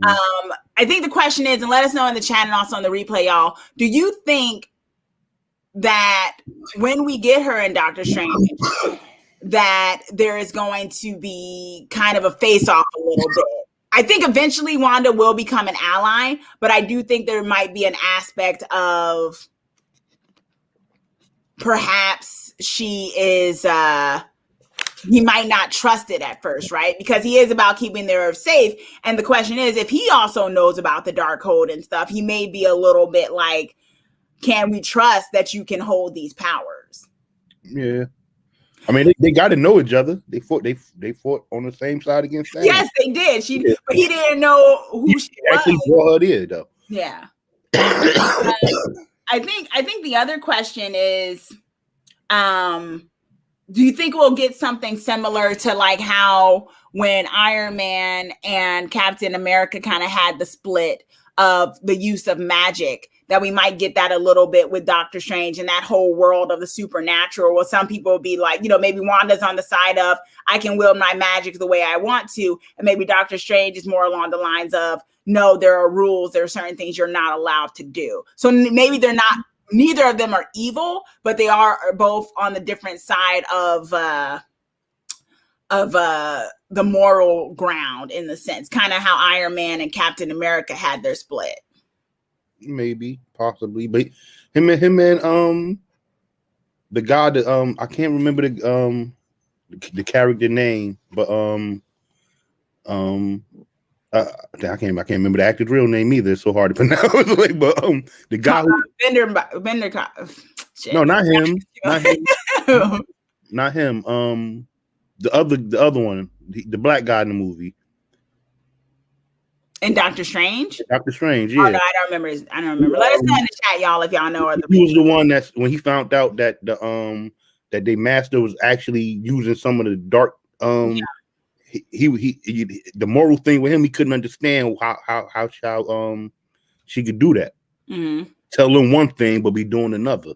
Mm-hmm. So he, but there's a division going on there. Dr. Strange understood that though. Mm-hmm. So the other guy was like, I guess Dr. Strange was less, he understood that sometimes you gotta I guess use the dark force to help fight the darkness or whatever. Yeah. Yeah. Hybrid in the chat is saying the MCU is rebuilding after Endgame. Gonna buff some B tier characters in the S tier to carry the franchise now. Yeah. Red Eyes is saying Wanda's gonna act reckless, trying to save her kids, and Strange will roll up to calm her down. Then they will team up. Ra is saying I think Mordo and from Doctor Strange and Agatha might be teammates. It was that's his name. Mordo. Yeah, he said. Yeah. Both of them came up, I guess. I was trying to remember that. I knew it was. I just didn't want to mess it up because I was saying chip. I was gonna say I was gonna mess it up. Yeah. Kay just saying, I'm just happy that since they got the rights to the X-Men back, they stopped nerfing Wanda. That's true because they were doing that, but now that they did, they're able to get back up. I guess. Yeah, Ray is saying Wanda's existence proves Mordo right, like Tony, about the Earth needing an iron shield. Okay. That's another question, right? I think it brings up a lot of good stuff. I think it points to a lot of good things that we're going to see in Doctor Strange in a big way. The question is, who's going to be the big bad of Doctor Strange? I think, Damon, you're still holding out for Mephisto somehow. Who's Doctor Strange's main villain? I mean, he got a lot of But everyone has a main villain. They got maybe it's the Mordo guy. I mean, he got the dark Yeah. Let us. Do y'all know in the chat and also the replay, yeah, who's his main person? Because I think that might lead us into who might be the bigger big bad. It might be Mephisto, but it could be someone else from his comics. M11RRS is saying what's interesting is in the comics, Doctor Strange doesn't believe chaos magic exists, not until he experiences all the things Wanda does. That's very interesting. Y'all dropping knowledge in the chat. We appreciate you. Red Eyes is not letting up on Wanda. Why did Wanda put a hoodie on and then walk into town square like no one would recognize her? Yeah, I mean, this is the thing about the superhero world. I do like that Marvel is keeping with that thing where some people are going to be for the superheroes and some people think the superheroes kind of just mess up everybody's life, right? Because you're going to have people from Westview who are looking at her like, this is your fault, just like what happened over in the situation with her explosion that killed some people with the building and everything. So she's probably not making any, and no, she didn't apologize. It's very true. She didn't apologize, but I think we also have to think, what could she really apologize for? It's kind of like if I'm gonna it's one of those things. It's like I could apologize, but is that going to make any of you understand what I did? Maybe you feel like it was going to be a waste. I get that, but still. She should apologize. You change, that one apology could have changed a lot of them people thinking. You never know. Mm-hmm. Just the fact that she apologized, like why? Like, all right, you did this too. She did try to apologize. Maybe she ain't that bad of a person. Yeah. You know, it goes a long way. But she was like, well, they gonna think this. They just thought the same about me anyway. When what's name was like, do you think they realized what you gave up? So they could get back. Yeah. But the question is, I mean, you could also say from the people what you gave up. You got it by imprisoning. By imprisoning us, yeah. So I don't care what you gave up. Ray is saying Hawkeye actor been pulling some stunts. He about to get the Mandalorian experience. I think we're talking about some of the controversy surrounding the Hawkeye character. Yeah, not the Hawkeye character, the actor that plays him. Yeah. So there may be some issues with that. He don't want to leave, right? I don't think he wants to leave. I mean, it's a check. I mean, he's not necessarily, you know. Nightmare instead of I read somewhere, Ross saying, I read somewhere that Cillian Murphy was playing Nightmare in Doctor Strange, but I don't know if that's official. See, so he might. What if he? Because they say the multiverse of madness, right? Mm-hmm. That could play into it. Yeah. Yeah. So I mean, yeah. Let us know, y'all, with your theories in the comment section. Who you think the next big bad is going to be in Doctor Strange. I don't think it's going to be Wanda, but it's a question of who are they going to need to team up against in that regard. Red Eyes are saying you still got to say the words of sorry. And if you're not going to say sorry, well, why go back to the town? That was gangster. Ziki is saying, I'm curious to know if Falcon and Winter Soldier will have anything that bridges it between WandaVision and Doctor Strange. Too. I wonder that too. Although I do feel like what I've heard with Falcon and Winter Soldier is that they're more of a regular series. So it may not be a thing where it might be not necessarily self-contained, but it's maybe be one of those shows where you could definitely just watch the show and be okay. Sword's supposed to be in it. I don't know if you could use it as a bridge between Wanda and that Sword, show. yeah. Sword is gonna be in it. Yeah. I don't know who their big bad is. I don't know if it's going to be set up like a mystery or just, you know. M11RRS is saying, I think the Darkhold will open up the multiverse. The Darkhold, which Wanda has access to right now. She is studying the Darkhold. But then the question is, would she do that all over again after she just went through all of that with Westview, knowing what it could cause? Would she do something like that? Red Eyed saying it may be Nightmare and Mephisto versus Wanda and Strange. That might be a thing. I mean, either way, I think the new Doctor Strange 2 is going to be epic. I now that I know where they put the level of Wanda at, I wasn't necessarily excited for the Doctor Strange movie because I never really felt him like that. But now that I know the stakes of what they can do, I feel like I'm excited for the potential at least because it's going to be massive. Kat is saying it's too early for me to start speculating about Doctor Strange big villain, but we also know Kat probably does not want it to be Mephisto because Kat in the live stream was like, I'm tired of hearing about Mephisto, y'all. Kate is saying I can see Mephisto could be the big bad for Doctor Strange too. And Bandit saying to save her kids, I can see her doing that. Her look in the last scene was intense. Exactly. So she might see her kids and she might do something. So I think that might be a thing for sure. So it's like they can't do it to us twice though. You can't bring these kids back a second time and not show Mephisto. I can't. Why? You already got us this time. Don't do it again. You just want Mephisto. Ryan saying, I'm tired of hearing about Mephisto too. Making them mad in the chat, Damon. They don't want to hear about Mephisto anymore. Hyra saying Strange will be the teacher Wanda needs to control her powers, like Morpheus for Neo and Matrix. I could like that. I think that would be good. Yeah, I guess they got to now. They made Agatha the bad guy. But she's not as powerful as them, so she's not. Yeah, I guess she does need a mentor. So instead of it being Agatha, it might end up being Doctor Strange. Red Eyes is saying, do you think Agnes comes back in Doctor Strange too? Because Wanda said, if I need you, I know where to find you. I think she will.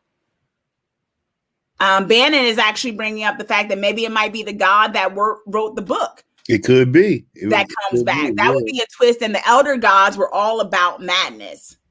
That's a good point. Yeah. Y'all are dropping gems. I like it. But So those are a lot of things to marinate on.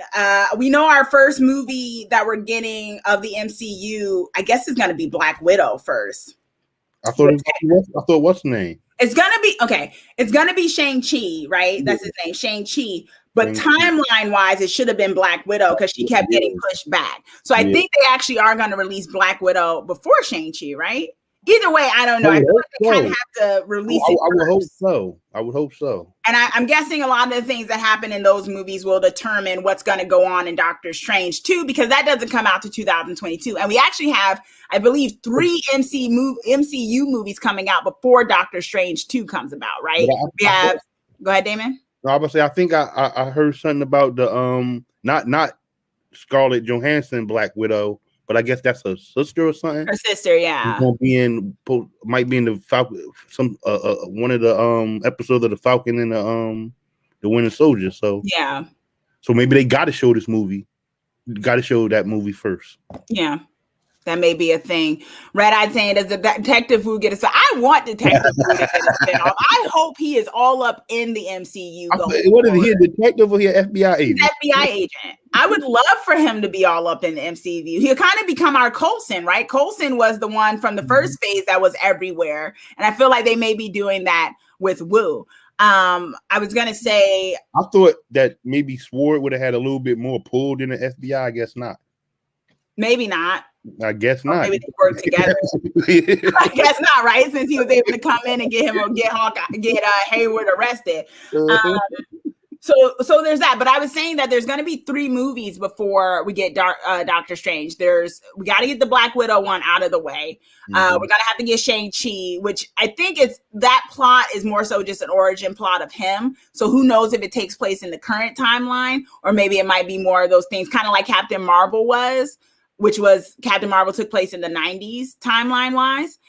So who knows if it'll take place in the very way it is right now with him getting his powers, because I do believe it's an origin story for him. Yeah, he's related to the Manchurian, the real Manchurian. I forgot. You got to say the real Manchurian in this MCU.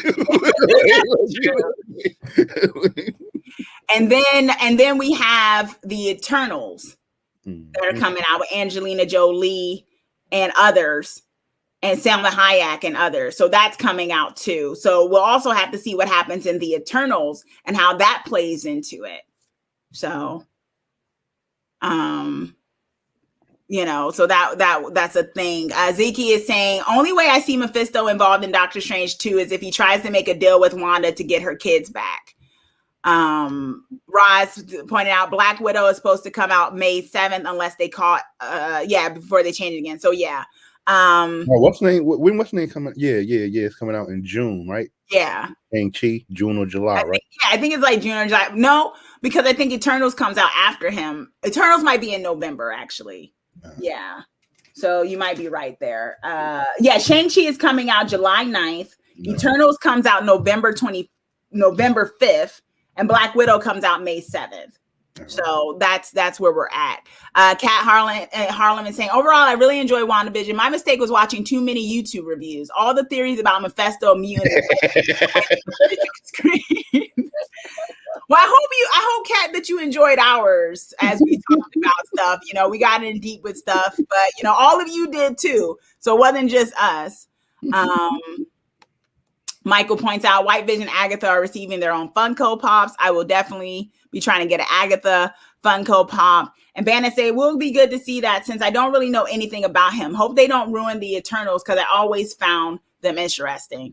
I've been trying to read some more Eternal comics, y'all. It's a little hard for me. I don't know if I'm feeling them just yet. Hey, I hear that the guy, you don't like him, but the guy Anthony Mackie, that they gonna try to progress him to be the new Captain America. Yeah, that's what I heard. Yeah. Well, I also heard Chris Evans was coming back as Captain America. He didn't realize it, but that was something that was mentioned. Even though Chris Evans, you say he didn't really, because he even said it when they were like, when someone in Marvel was like, "Yeah, we're thinking about there's Captain America might be coming back," and Chris went on Twitter was like, "That's news to me." No one told me I was coming back. Ross saying, I've enjoyed the show overall, but I'm sad so many folks built it up so high that their expectations fell short.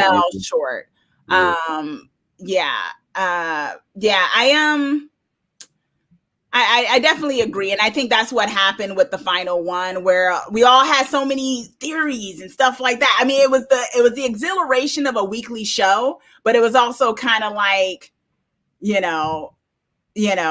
was also kind of like too many theories and too many like, oh, it's going to be Reed Richards from Fantastic Four. And they haven't even cast Fantastic Four if we really think about it, right?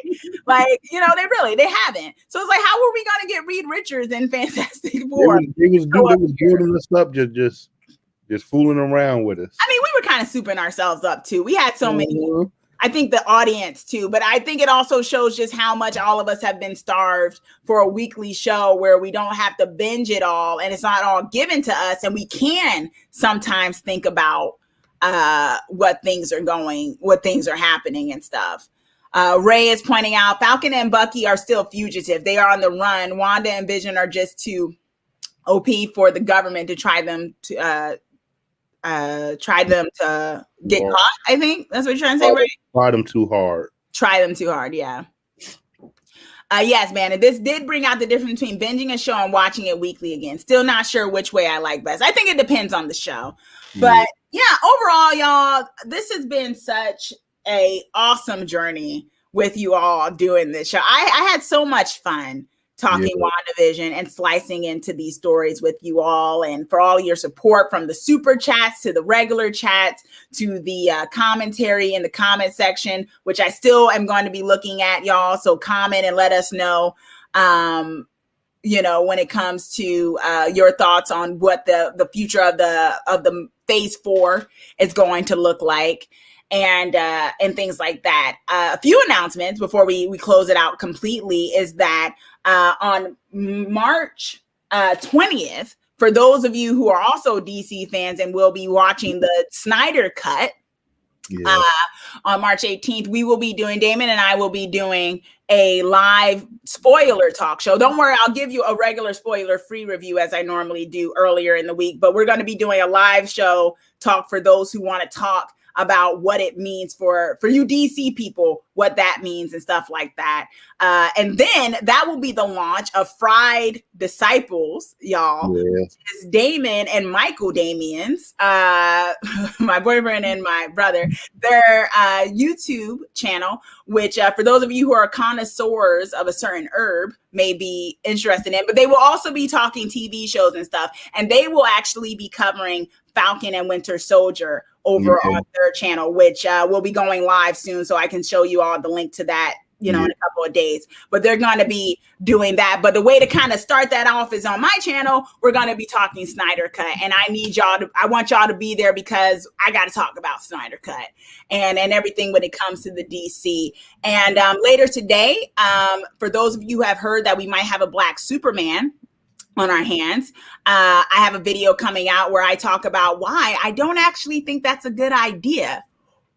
Oh my gosh, don't cancel me yet.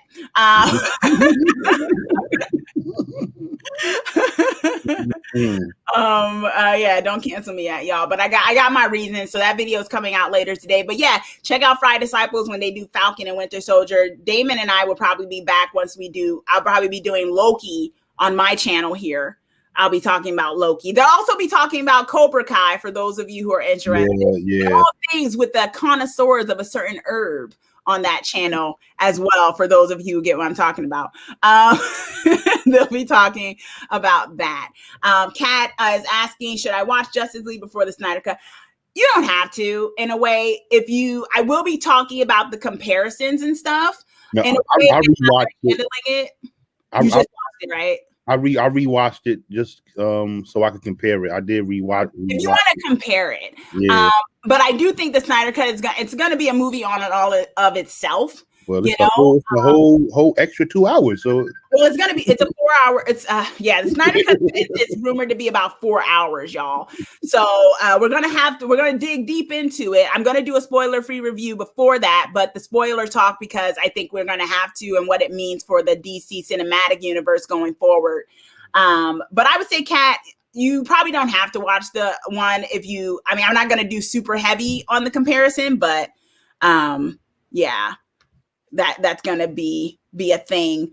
So we have that going on. And of course, you know, also after that, because y'all know I love my horror, I will be doing another movie autopsy on Jason X. And this time, because it's my birthday month, I'm doing the reverse. I'm actually going to explain why Jason X is one of the best Jasons of the franchise. And I have someone coming on, CP, of those of you who watch my other show on CP's channel of Show Business Weekly. It's going to be going on explaining why it's one of the most horrible movies of the Jason franchise.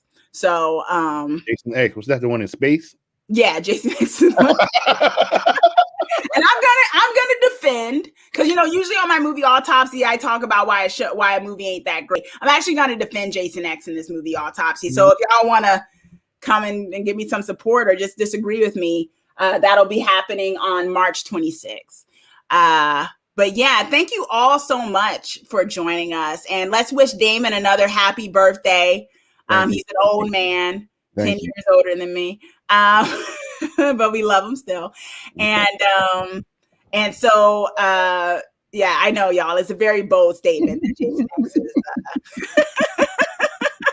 is one of the best, but I'm going to defend it. Y'all know I like talking and defending and slicing into storytelling. So y'all, I'm going to bring it. You know, I'm going to bring it.